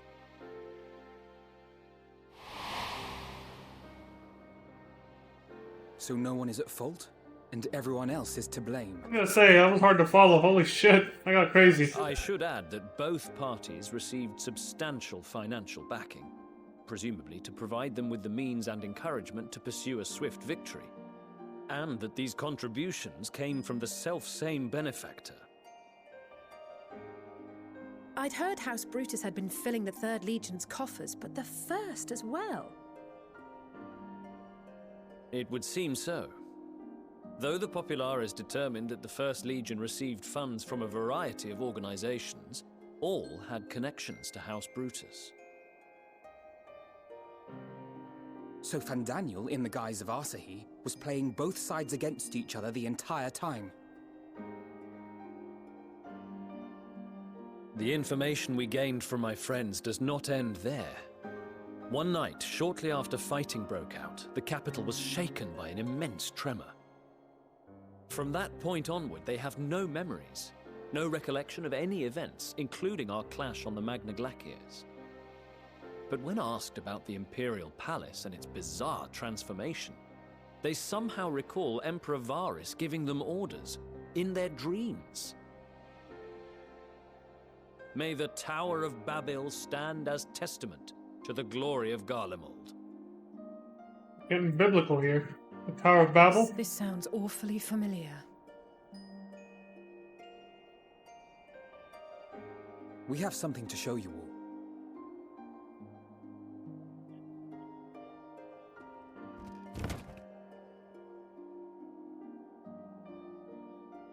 They heard Varus through this thing. Varus spoke to them through this radio. Perhaps it was a recording, but if not, that would be inexplicable.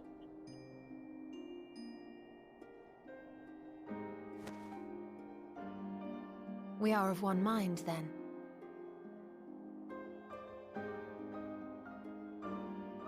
The ether that permeates the ore used in this device is almost identical to that of the talismans. I see it. While it is likely more by coincidence than design, these devices might also ward against a primal's influence. A picture is beginning to form. If the tremor felt throughout Garlemald was a wave of ether emitted by a primal, then while those within range would have been tempered, those huddled around a radio desperate for news concerning the Civil War would have been spared. No wonder Licinia kept it close. My friends, I must speak with you. I was gonna say, it's almost like she knew it was protecting her. A young man was caught trying to steal our supplies. He is a soldier of the Iron Men, we think, but one who has not been made thrall. Thankfully, Magni restrained him before blood was spilled. The stranger is outside, if you wish to ask him questions. I think we do.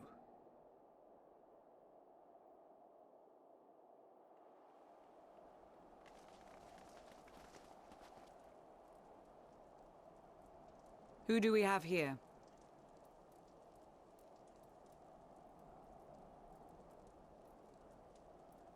Garleans? Traitors to your homeland! Have you no shame?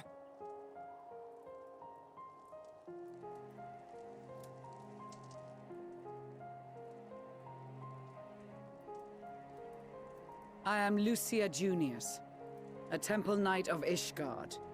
And you are? Julius Pier Norbanus.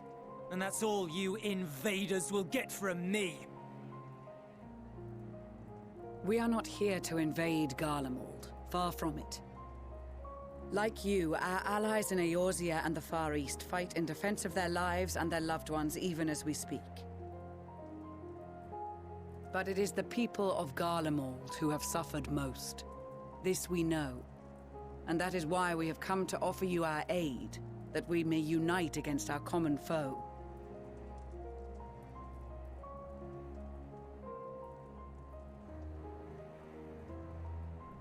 Whether you believe me or not, those are the facts. Now, answer me this. Why would a proud soldier of the Empire be reduced to stealing? The situation must be dire indeed for you to go to such lengths.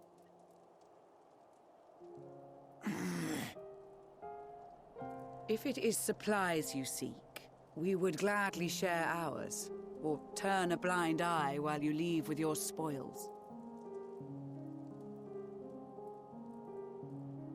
I will not negotiate. My commander will determine how to deal with you and yours. If you wish to treat with him, I will take you, but no more than 3.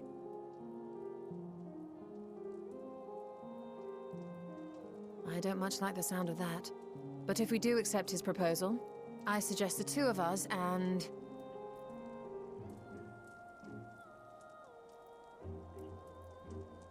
Please allow me and Alize to act as envoys. May I ask why? We have seen with our own eyes the hardships the Garleans face. How their futures and lives hang in the balance. It's not the warmest invitation, but it's an opportunity to prove our intentions true. Maybe not a chance to make things right, but a chance to make them better.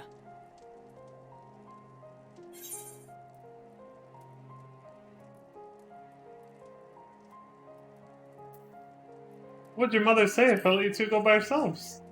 I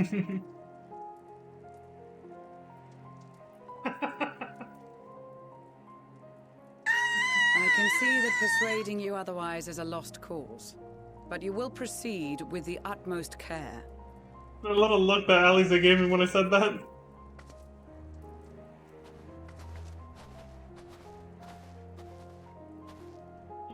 Couple of children and what? A sellsword? Is this an insult? You bastard! Not in the least. You will find that they are more than qualified to speak on our behalf. There are many dangers on the road ahead. I will need that back.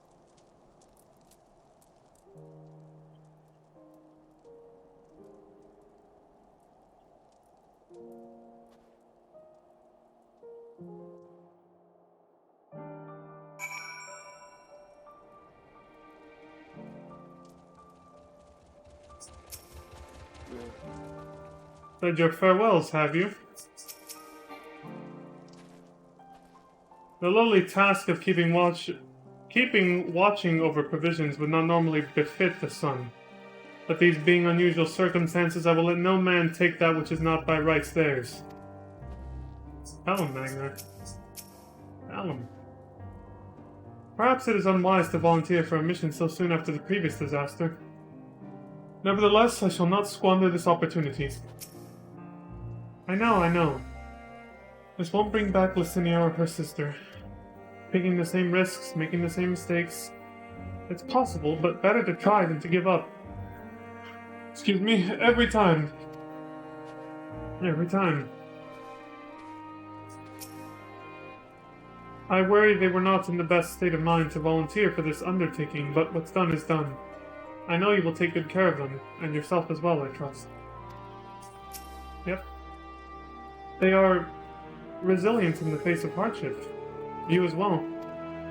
But good intentions and stubborn determination alone will not be enough to bring our mission to a successful conclusion. Be on your guard.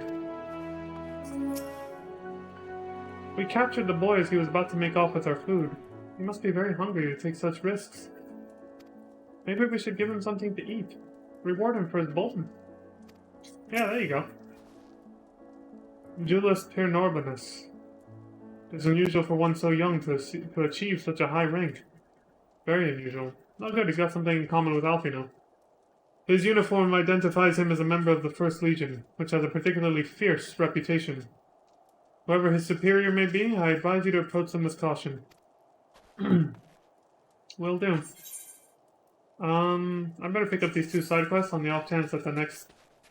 Like, if I accept that, it might teleport us somewhere. Maybe somewhere in common to where this is going to take us. Under lock and code. I beg your pardon, but I hear you're a man of the world. We have a slight problem and your knowledge might help us solve it. Actually, they came to me first, but when it comes to anything other than the martial arts, I'm unable to provide much in the way of assistance. I did, however, offer to find someone who can, so hopefully I may yet make myself useful. A man of the maelstrom is over by the storeroom, no doubt scratching his head as we speak. I'm sure he'd benefit from your wisdom. Hi.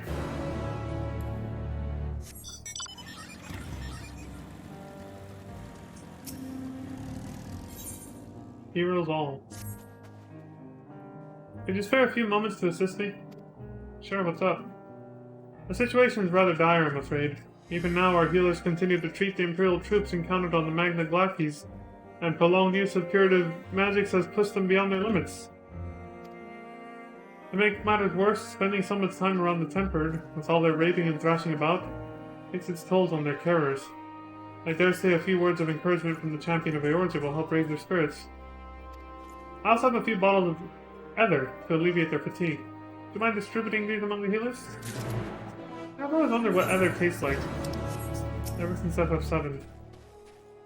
It was my first Final Fantasy game. I was like, what does it taste like to drink something that restores your mana? I was told someone would come to help, but I never thought it'd be you. Well, now that you're here, I'd like you to take a look at this container we recovered from the Magna Glakis. It was one of several, in fact, and though we've succeeded in cracking the others open, this stubborn bugger refuses to yield. All I know is a 4-letter password is needed to unlock it. What that might be, I haven't the foggiest idea. There might be someone around here who either knows what it is or can point us in the right direction. Could you try asking around for me? Okay. Only 4 letters. How many possible combinations is that? I'm not doing the math on that. I used to know the formula for that shit. Permutations.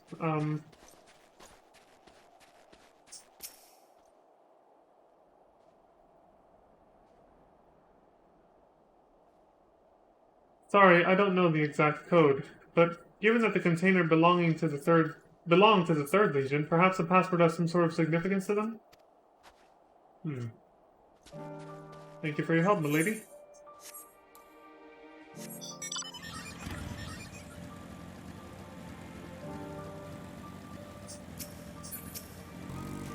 Alright, dude? Here, have some ether. Warming ether. Produces a warming sensation upon consumption, thanks to a few special ingredients, which may or may not include fearsomely strong cider. Here, get drunk on this. Well, cider doesn't necessarily need to be alcoholic, right? Oh, I've seen you before. What is it? You fought bravely at the Nottam, as I recall. And you come bearing gifts? Yeah, here you go, dude.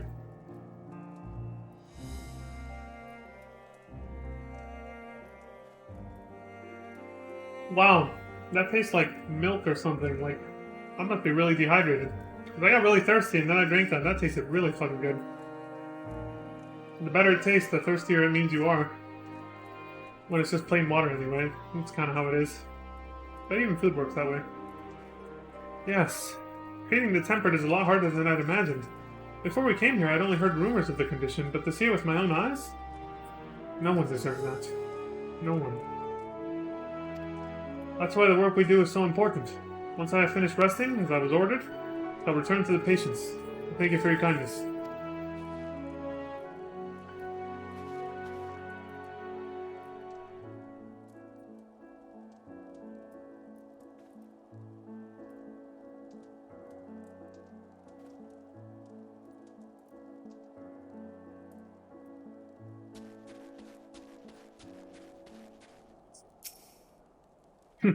I'm hyper glad to be stationed so close to a campfire.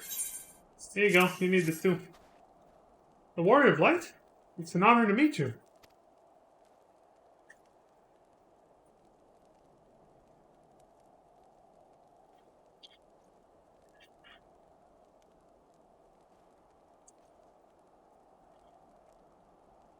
Oh, I'm just doing my job is all.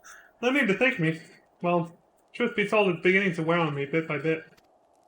I once lost a friend to tempering, and every time we managed to cure one of the afflicted, I'm reminded of those we couldn't save. If only we'd had a way of treating them. Before they were. Yeah. No, I mustn't let such thoughts cloud my mind. And we're all very grateful for the work of the Scions in creating this treatment. For my part, I'll do everything in my power to save as many lives as possible. Yeah, I mean, what he said is something I thought back when we first discovered the cure. I immediately went, oh no. All those people we could have saved if we had this sooner, basically. You know, people who got tempered. Like, imagine the first group of people that we saw tempered ever. When we went in front of Ifrit. The first primal we ever slew. And he tried to temper us and everyone else. Sorry, I was a bit distracted.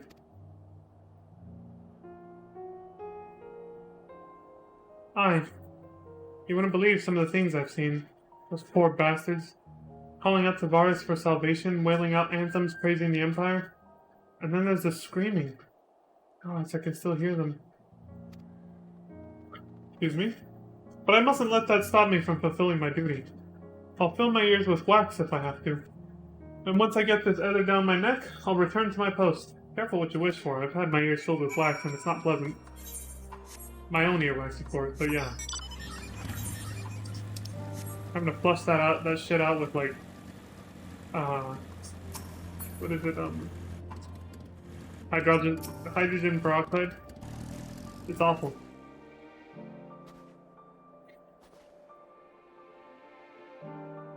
Container? Sorry, I've never had much to do with them. But if you're after clues that could lead you to the password, a little background information on the Third Legion might be of use. It was formed in the first year of Emperor Solus's reign, and spent the first few decades engaged in campaigns across the Northern Territories. In the 42nd year, for its exemplary service to the Empire, it was assigned a new role, the protection of the capital, a far more prestigious position. So the password is 1342?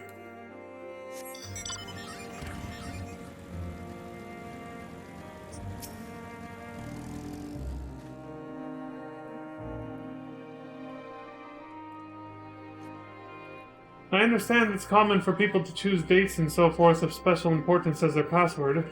As for the members of the Third, nothing springs to mind. Perhaps an anniversary or something along those lines?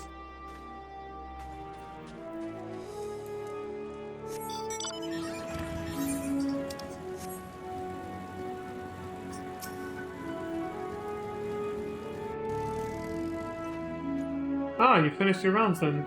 Do healers have anything to share? It's worse than I thought. Even the tempered we'd seen in our homelands did little to prepare us for the sheer numbers we've encountered here. Curing them all may appear to be an insurmountable task, but we must try. That's why maintaining morale and the well-being of our healers is so important, and you've made a valuable contribution. I'd like you to have this, by way of thanks. Island Mikabob. Here of Hansa breasts and bell peppers grilled to perfection. The recipe was brought to the islands by way of Mikote seafarers. That's cute, so that's why it's called a Mikabob.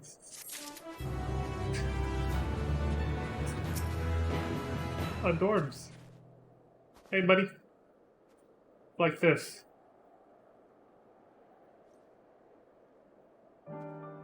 If this belonged to the 3rd Legion, they'd be the ones to pick the password. Most likely make it easier to remember. That information we got about the history of the Legion might be a lead worth following, but we've no way of entering numbers, only letters. Oh shit. Wait. That's it! Garlean numerals. Let's see. If 3 is written as 3 eyes, the Garlean numerals are obviously Roman numerals because the Garlean Empire should now be very obvious, is based off the Roman Empire, hence all the Roman names they use for their ranks and shit. 3, if I take 42, hold on. XLII?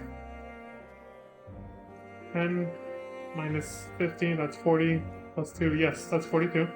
Is that right? Worth a try, I suppose, yeah.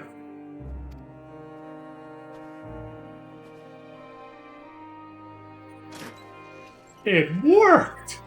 Haha! Now to inspect our treasure. The bloody hell is this? A flag? Why would they bother keeping a thing like this locked away? Hey, you'd be surprised how much very patriotic people, like soldiers would be, value the standard of their nation, alright? Don't underestimate patriotism. If it hits the floor, you gotta burn it. At night, you gotta take it down or put a light on it. These are rules I've heard for very devout people who keep, like, flags outside of their house. They will do that. Like, really old school people, they'll keep a light on it at night to keep it lit, basically, so it's always showing properly. And if they can't do that, then they'll take it down and only put it out during the day. And it can never touch the floor. It can never hit the floor, or else it's been, like, sullied forever. And then they have to burn it if that happens and get rid of it. I'm not making this up. There are some really patriotic people, and I can only speak, for the United States, but I've heard this from someone who said their father was like this. It's 100% true. Well, I'll not pretend I understand their ways. Let's just assume they have a good reason for treating a bit of cloth with such reverence. I was just saying. So it's a real thing. Probably best to leave it here undisturbed, as I've no intention of offending anyone. Can I ask you to pass on word of what we found? Oh, and thanks for your help. Of course. Although the prize was obviously quite disappointing, finally breaking the code gave me a real sense of achievement. Couldn't have done it without you. Come on, buddy.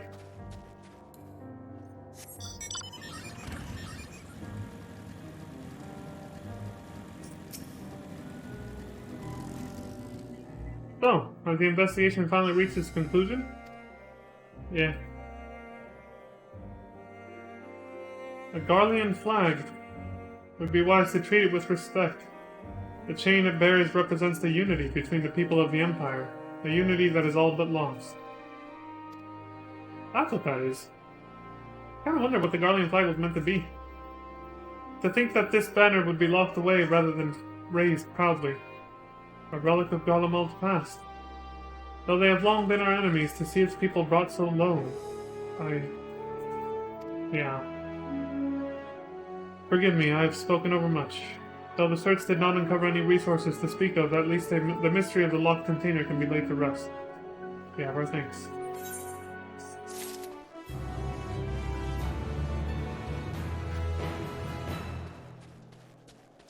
Yeah, man.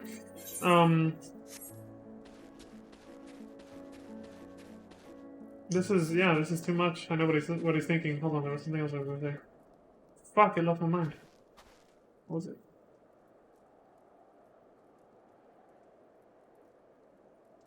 It triggered something when he said to see them brought so low. I was gonna say something, but then Fuck, it left. I don't know what the hell I was gonna say. Shit. You'll be received as invited guests, and so I urge you to observe proper social etiquette and conduct yourselves accordingly. Your safe return takes precedence above all else. Remember this. Thancred, in particular, will be worried sick if you're gone too long. May the Fury watch over and keep you.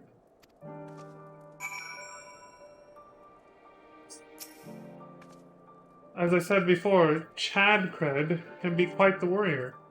But rest assured, he only has your best interests at heart. But he's gonna tail us.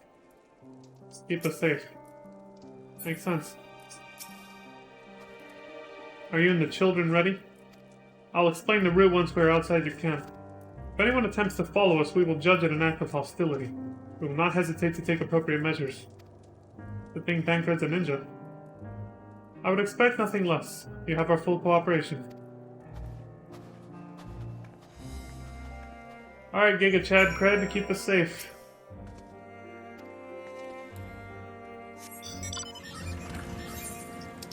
And don't get busted.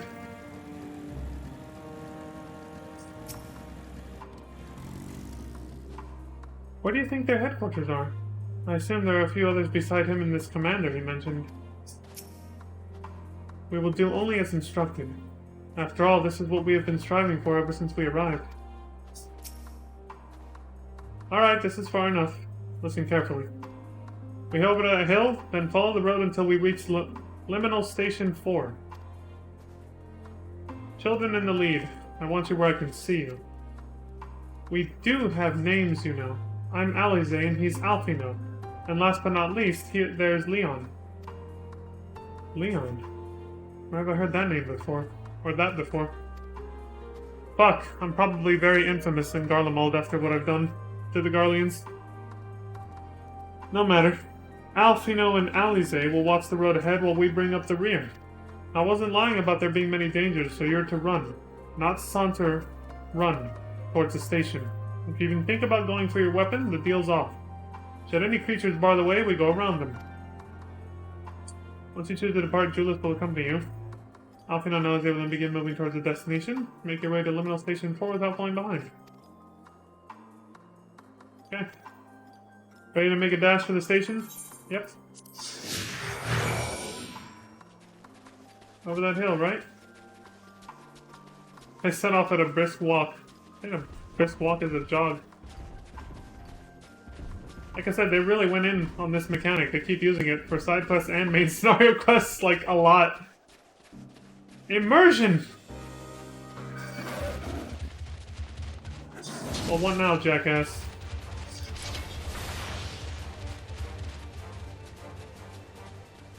I mean, I can't fight, but I can defend myself. Without, you know, attacking anyone.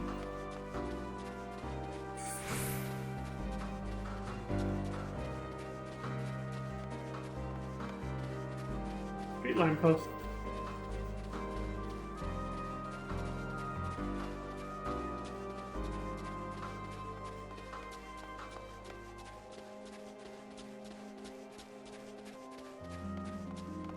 This is a good game. I'm really enjoying myself right now. It's been really cool. It's just a random thought that entered my mind. Usually when that happens, it's when I know I'm really enjoying a game. When I just suddenly get the urge to just say that. For no apparent reason during a random moment.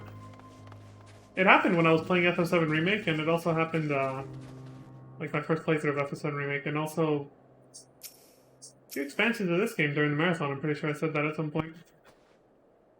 We're here, I think. Nothing like the ones in Thanalan. Well, no, of course not. More high-tech.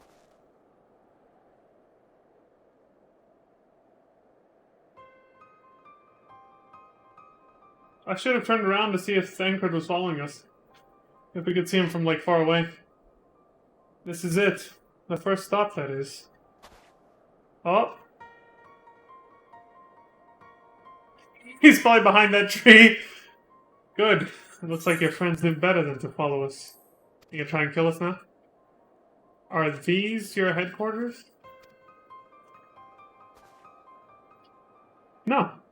We're stopping here so I can check for pursuers. Since it appears you've kept to your side of the bargain, we can carry on. Smart guy. Dude knows what he's doing.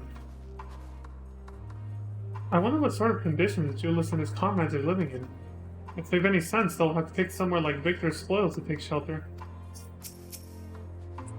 We're getting closer to the Imperial Palace, if one can still call it that. It truly is a terrifying sight to behold. Yeah, it's kind of sad we never actually got to see what it looked like before Ammon and Xenos turned it into that shit. Now it just looks like... It looks like the Castle of Pandemonium from FF2. Straight out of hell. Straight out of that... Well, yeah, the hell dimension. Hell itself. Dude. These pants. Dude, these pants... Oh, with these pants, Leon's got them cheeks! I know I pointed that out before, but I saw it again just now. North of the station is Reggio. Since I zoomed in to look up, and I noticed it, I was like, Leon's got them cheeks! North of the station is Reggio d'Amorn, one of the main residential areas. At least it was. The afflicted roam the streets in packs. They'll tear us to shreds if given the chance. Keep close, no wandering off. Understood? Alright. The last bastion. From here we'll be heading northeast, keeping to the left of the railway. While the route itself is straightforward, getting past the hordes unseen is anything but. Keep your weapons at the ready. They would attack their own countrymen? Aye, they spare their own but slaughter the rest without hesitation. Though we'll try to avoid detection, the chances of sneaking by completely unnoticed are slim at best. I will lead the way, but in the event we are seen, we're to fight them off. Those two will follow us, provided they can refrain from drawing their weapons. While I doubt they would be foolish enough to stab their guide in the back, I will not take that chance. With that said, let us proceed. Alright, so me and you are basically the, what's it called? I don't know. I was looking for a phrase for it. I thought I had one, but I don't. The front line, I guess. Yep, here we go. Sure enough. Glory to Garlemald. Death to our enemies.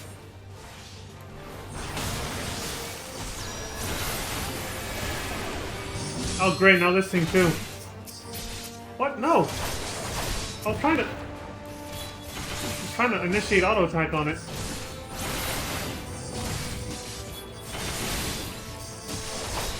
You son of a bitch!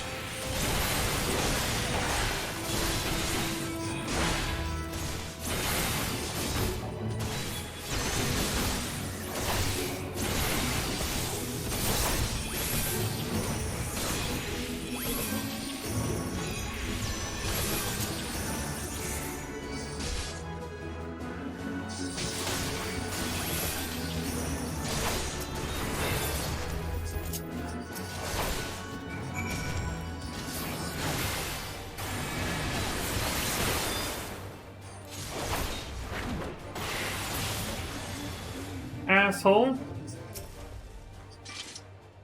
God damn it, we're perfectly capable of holding our own. He doesn't trust you, that's all. We must stay alert. I see why your comrades chose you. Julius, our contingent has a cure for the afflicted, or tempered, as we call them. Your people would need to be taken into custody that we may administer the treatment, but they would eventually regain their sanity. Is that so? For all I know, your treatment would simply force them to forsake one master for another. As far as I and my legion are concerned, they are no longer our people. They're beyond saving. Those who thought differently and tried to reason with them were butchered for their bleeding hearts. Come, we have to keep moving.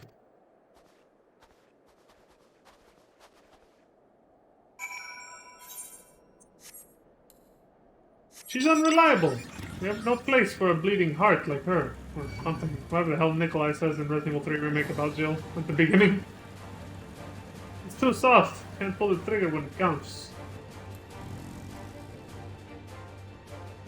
Something like that. Long live the Emperor.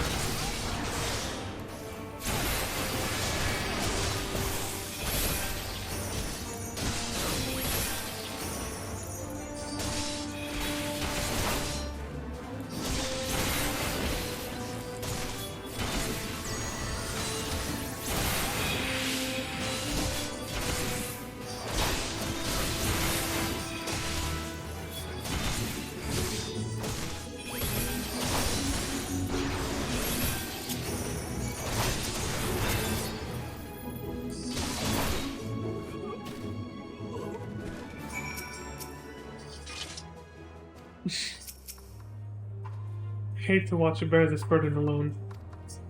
It's fine. Looks like we're not being followed. We will continue onward.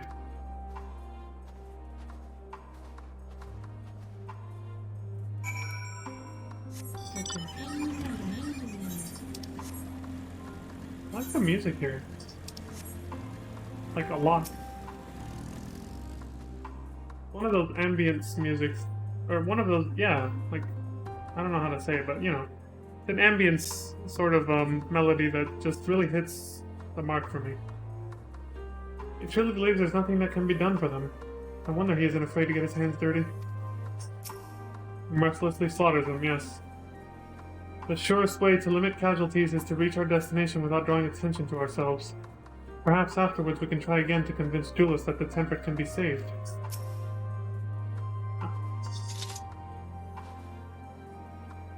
I meant what I said. These people deserve only death. I stayed my hand before only out of a desire to remain undiscovered, and that is still the higher priority. We should continue to avoid any unnecessary confrontations. Keep following the railway. Listen, if you see one of those things, uniform or not, don't hesitate. I'm giving you an order, rookie! Alright. That's my best impersonation of Marvin. Man, he was short-lived, but dude, he was a good character in Resident Evil 2 Remake. Like, miles better than the original. And the original was already pretty good, too. Both iterations of Marvin were really good for the short period that they were around in both games. Okay, now these ones definitely are beyond saving. Shit.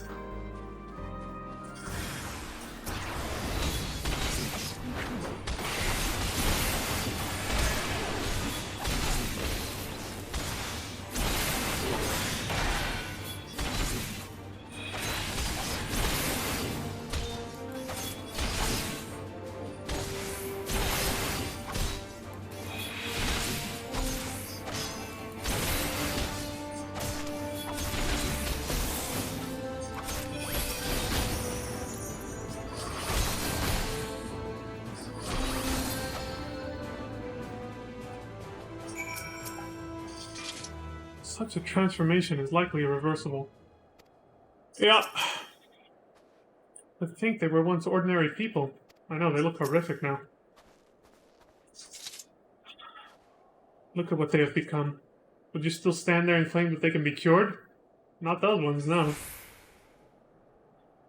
Those exposed to a vast quantity of a primal's ether may suffer severe corruption. Even with treatment, such victims are beyond salvation.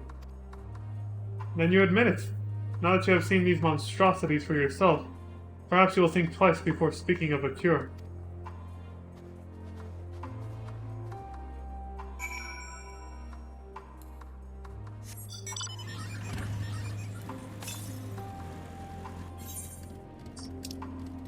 I say, wasn't there one over there too?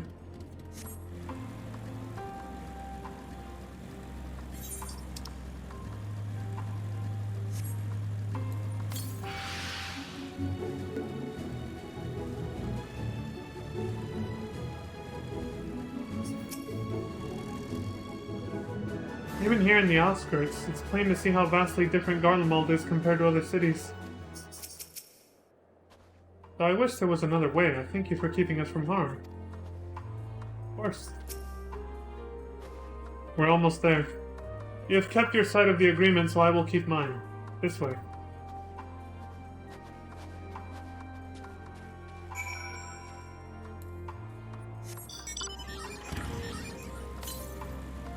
Ceruleum sprite.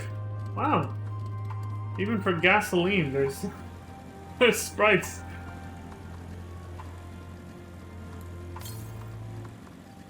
Okay, west. Whoa. Ah, fuck, it's up there.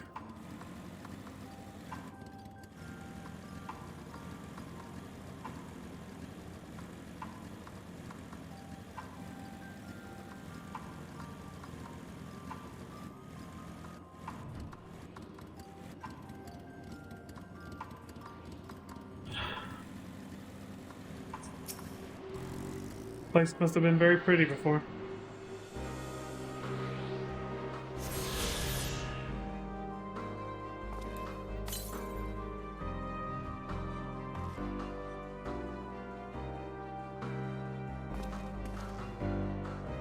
Kind of reminds me a little bit of Kefka's Tower. A little bit. That one was less artistic, put it that way. I was wondering for a minute if that was another player.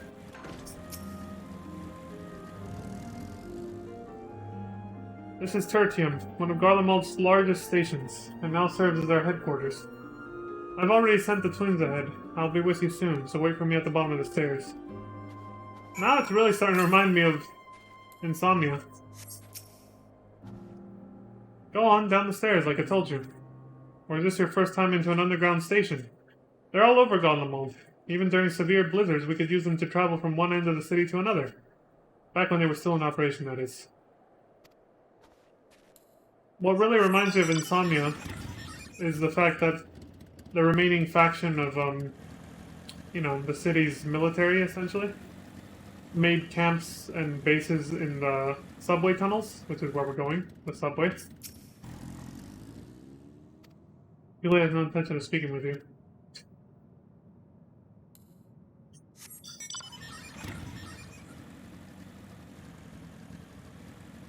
City's in complete shambles, and yeah, the remnants of the city's inhabitants made their bases underground in the subway.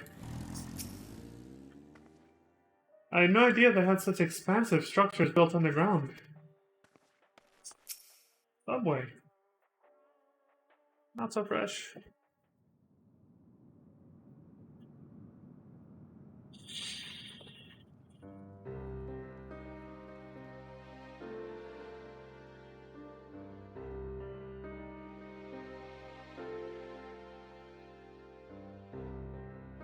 It's plain to see why they chose this as their base of operations. It's out of the cold. They could have done a lot worse. Even so, I imagine it's not the easiest place to live. It's pretty rough. Indeed. And if Julius was willing to make the perilous journey to Camp Broken Glass in search of food, their own supplies must be all but exhausted. They may be shielded from the wind and snow, but it's still bitterly cold. Much like Victor's spoils, it must be a constant struggle to keep their people warm.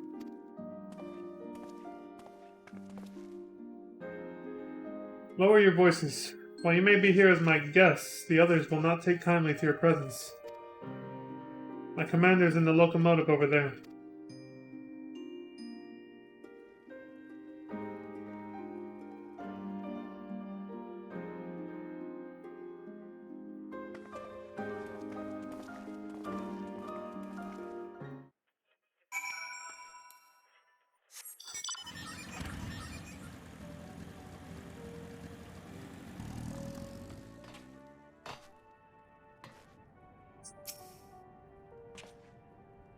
Now comes the true test.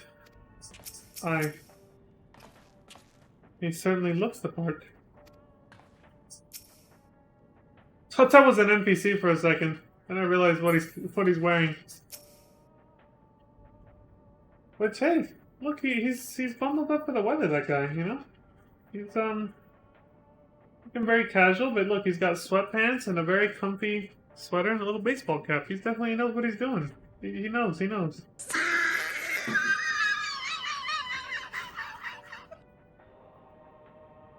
I'll deal with you in a moment.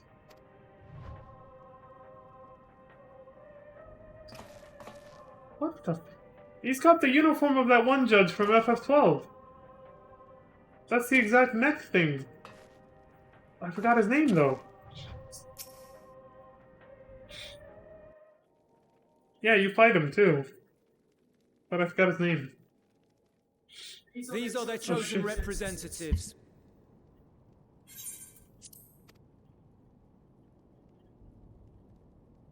Very well. Let us hear what they have to say. Yes, sir.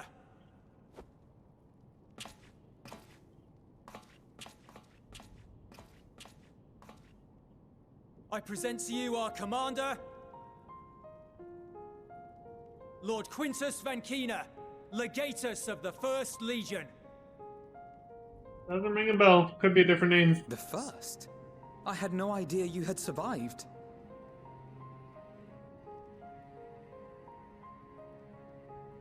We lost our emperor, our city, more than half our troops. For my wounds, I may never take the field again. But we survived, aye. In a manner much to your liking, I dare say. We have no intention of adding to your misfortunes, nor do we bear you any ill will. Spare me. Though you children may speak in earnest, overtures of peace ever ring hollow in my ears.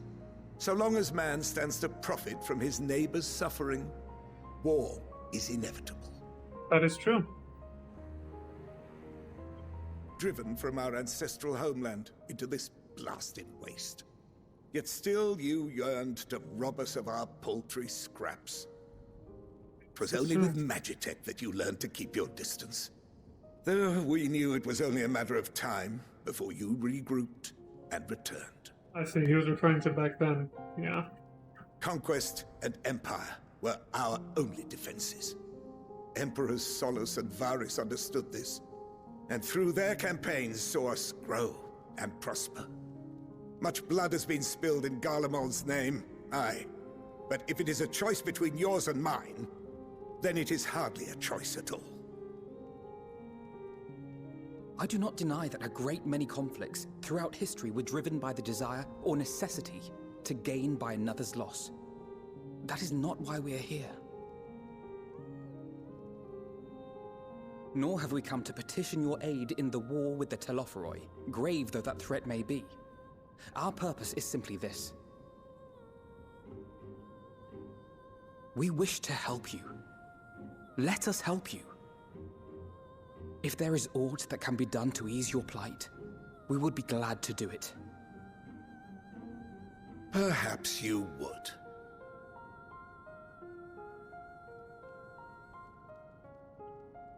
But regardless of the ideals you espouse, your leaders would not send an army into Garlemald if they did not stand to benefit.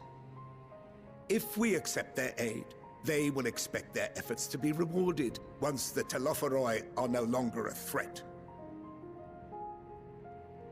And after compensation and concessions, the great empire would be brought to heel. Her enemies rejoice at her downfall. Our third eye, a mark of shame. What he's saying is something that crossed my mind too. We won't stand idly by and let your people be humiliated. And we're not alone in that. We only want to make a difference, to make this world of ours better. Surely you can understand that. What I'm trying to say is, there are so many people who just don't care about making you suffer. And maybe that's almost insulting after all the suffering you feel the world has subjected your people to, but believe it or not, that's the truth. And now we're here, and all we're asking is for you to tell us what you want, what you hope for. So much blood has been shed, so much lost. All because of this endless war. Who wouldn't want to end it? Can we not work together to face our problems as one?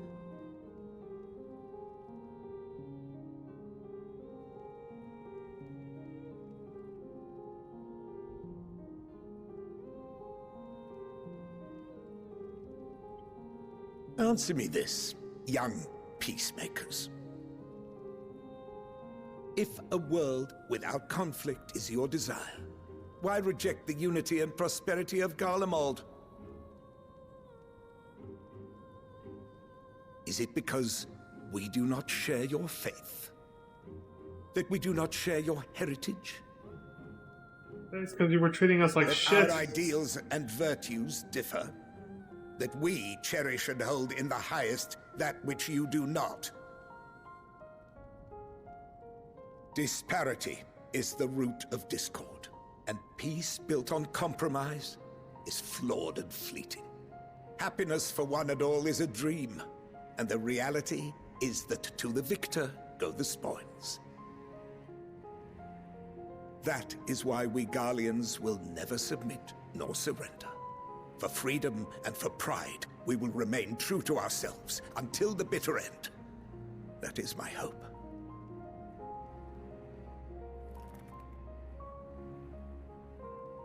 Too far gone with their brainwashing. Seems there is nothing more to say on the matter.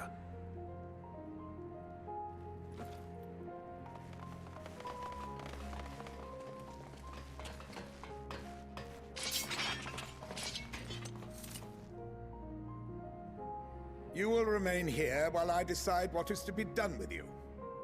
Do not be alarmed. No harm will come to you if you cooperate.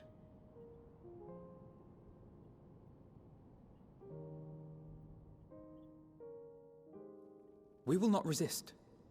However, as your guests, I ask that we be allowed to speak with the other members of your group. As you wish. I had no intention of locking you up, as by dawn you would be frozen stiff and you're no good to me dead. You are free to move about the encampment, but there is one condition. Collar them.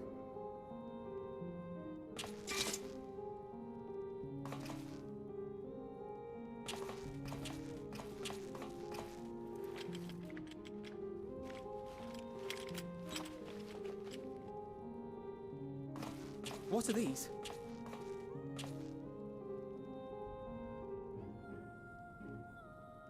Incentive. You'll be watched at all times. Stray too far or act suspiciously, and we will administer a rather painful shock. Stop! Keep away from that one.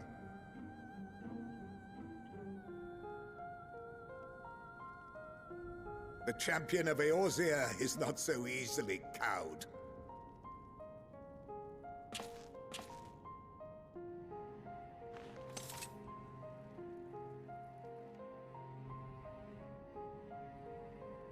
Even if he allowed himself to be collared, the shock would be no more than an itch. No. If he refuses to obey, we will activate the twins' restraints instead.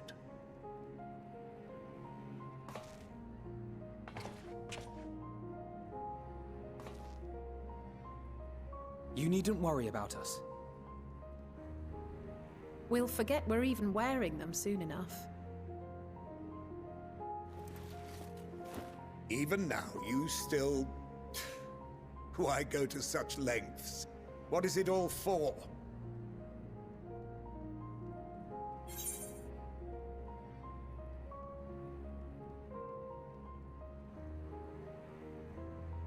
I admire the poetry of the bottom one, I gotta say. But my style is more to speak plainly a little bit more. Because even the most bitter adversary may one day see reason. I don't think even you are beyond that, much as you don't want to believe it now. And yeah, I miss Elk. Hades is the proof of that.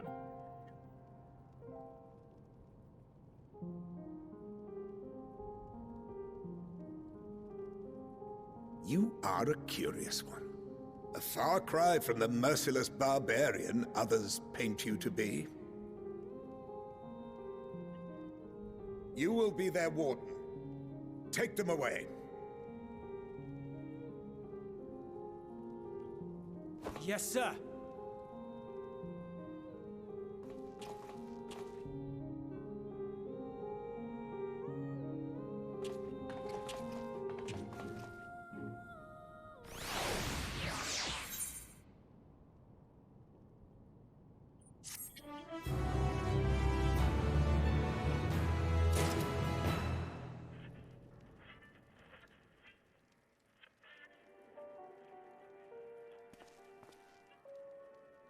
With a history like theirs, it's easy to see why they are not going to be very quick to trust us no matter what we say or do.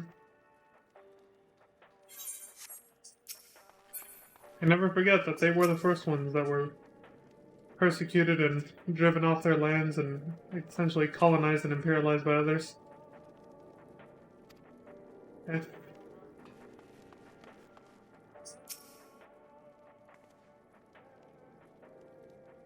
I have to remind myself not to touch it, even if it starts to itch. I'd rather not set it off by accident. Yeah. Anyway, enough about that. Let's learn what we can from the refugees. It will take more than a trifle such as this to deter us. Compared to what Garlemald's people have suffered in recent days, these callers are a minor inconvenience.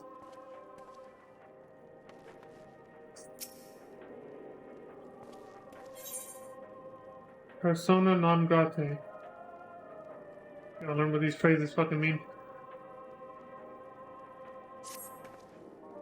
As per Lord Quintus's instructions, I am to supervise you during your time here in Tertium. Before you ask, no, I don't have a key or any other means to remove your collars, nor would I tell you if I did. Excuse me, and if you try anything, you'll soon wish you hadn't. So, do you truly intend to speak with the others, or was that merely a ruse? We're in no hurry to disobey Lord Quintus, if that's what you mean. Or perhaps you doubt the wisdom of his decision. Got him. Do as you will, but remember, I'll be watching. If I catch wind of you doing anything untoward, trying to trick our people into turning their coats and the like, those shot callers will be the least of your worries. Understood? Though we're somewhat compromised, to put it lightly, let's not waste this opportunity. I suggest splitting up and learning what we can of their situation. And above all else, don't use magics of any sort.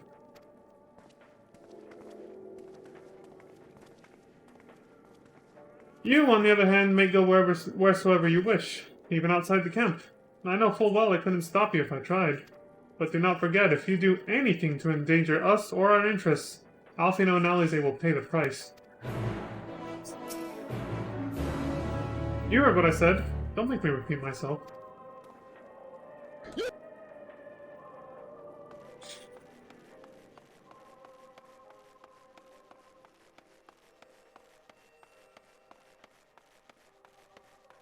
But yeah, what he said earlier is something that did cross my mind off stream when I think about what's happening in the story.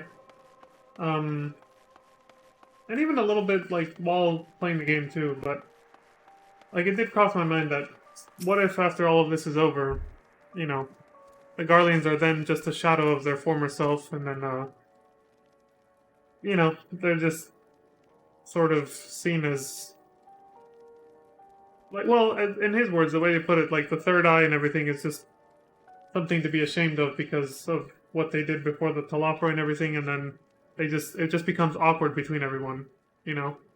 And people start discriminating the Garleans for what they did before all of this, and don't forgive them for all of that after the fight with the Talafra is over, you know? Like, he's not wrong to think that way, because even I've thought, what if that does happen, you know? That would be a shame, because then we would just become exactly what, you know, they thought of us already, which would justify their previous imperialism. It's like we do eventually have to find a way to let bygones be bygones and move forward together after all of this is over, otherwise this is not going to work. And he's pretty confident that's not going to happen, so that's why he's like, why bother, you know, why bother working with you guys and trusting you now, basically. It's you, Leon Starcrest! I served under Lord Gaius in the 14th Legion. I was there on the night the Praetorium fell. Wait, really? How am I gonna recognize her face? They all had helmets on. You and your adventurers? You killed them. My comrades, my friends. Swept them aside in their dozens as though they were nothing to you. And maybe I am too. Just another faceless enemy to be cut down. But it won't be long until our countrymen return, until you get what you deserve. Mark my words. Pissed. I was ready to abandon all hope, until I saw you. You! Soon, very soon, we'll make you pay for every life you've taken.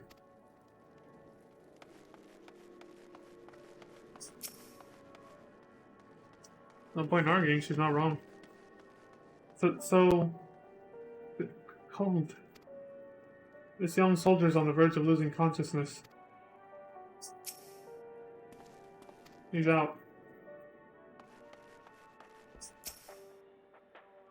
We've not the resources nor inclination to assist the likes of you. Be gone. The materiel stored here is the property of the First Legion. If you think we'd share it with the likes of you, you're very much mistaken. Mask.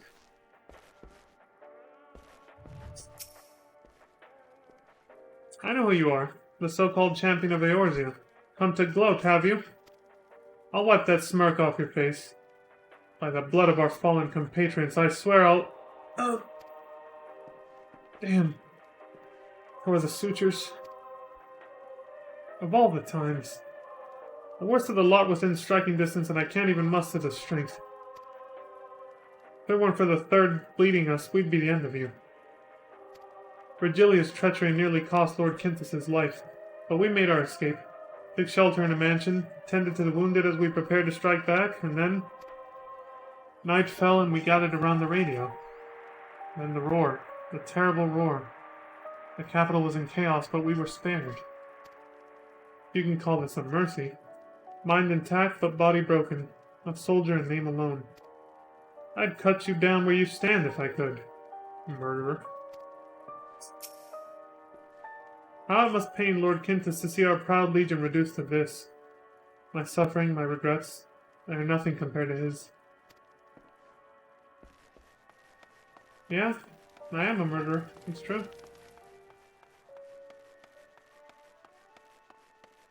Doesn't matter if it was in self-defense. Doesn't make it, it doesn't make it not murder. It's still true. So cold. And probably hasn't had a proper meal in days. Only we brought some food with us. But perhaps I could use a little magic to... No, I mustn't. Gosh, this is so frustrating. Yep. Is there aught we may do to ease your woes?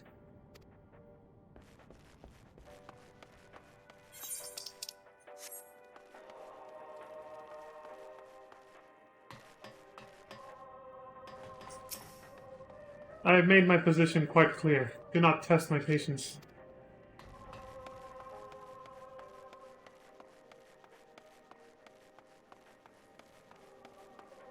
Queso.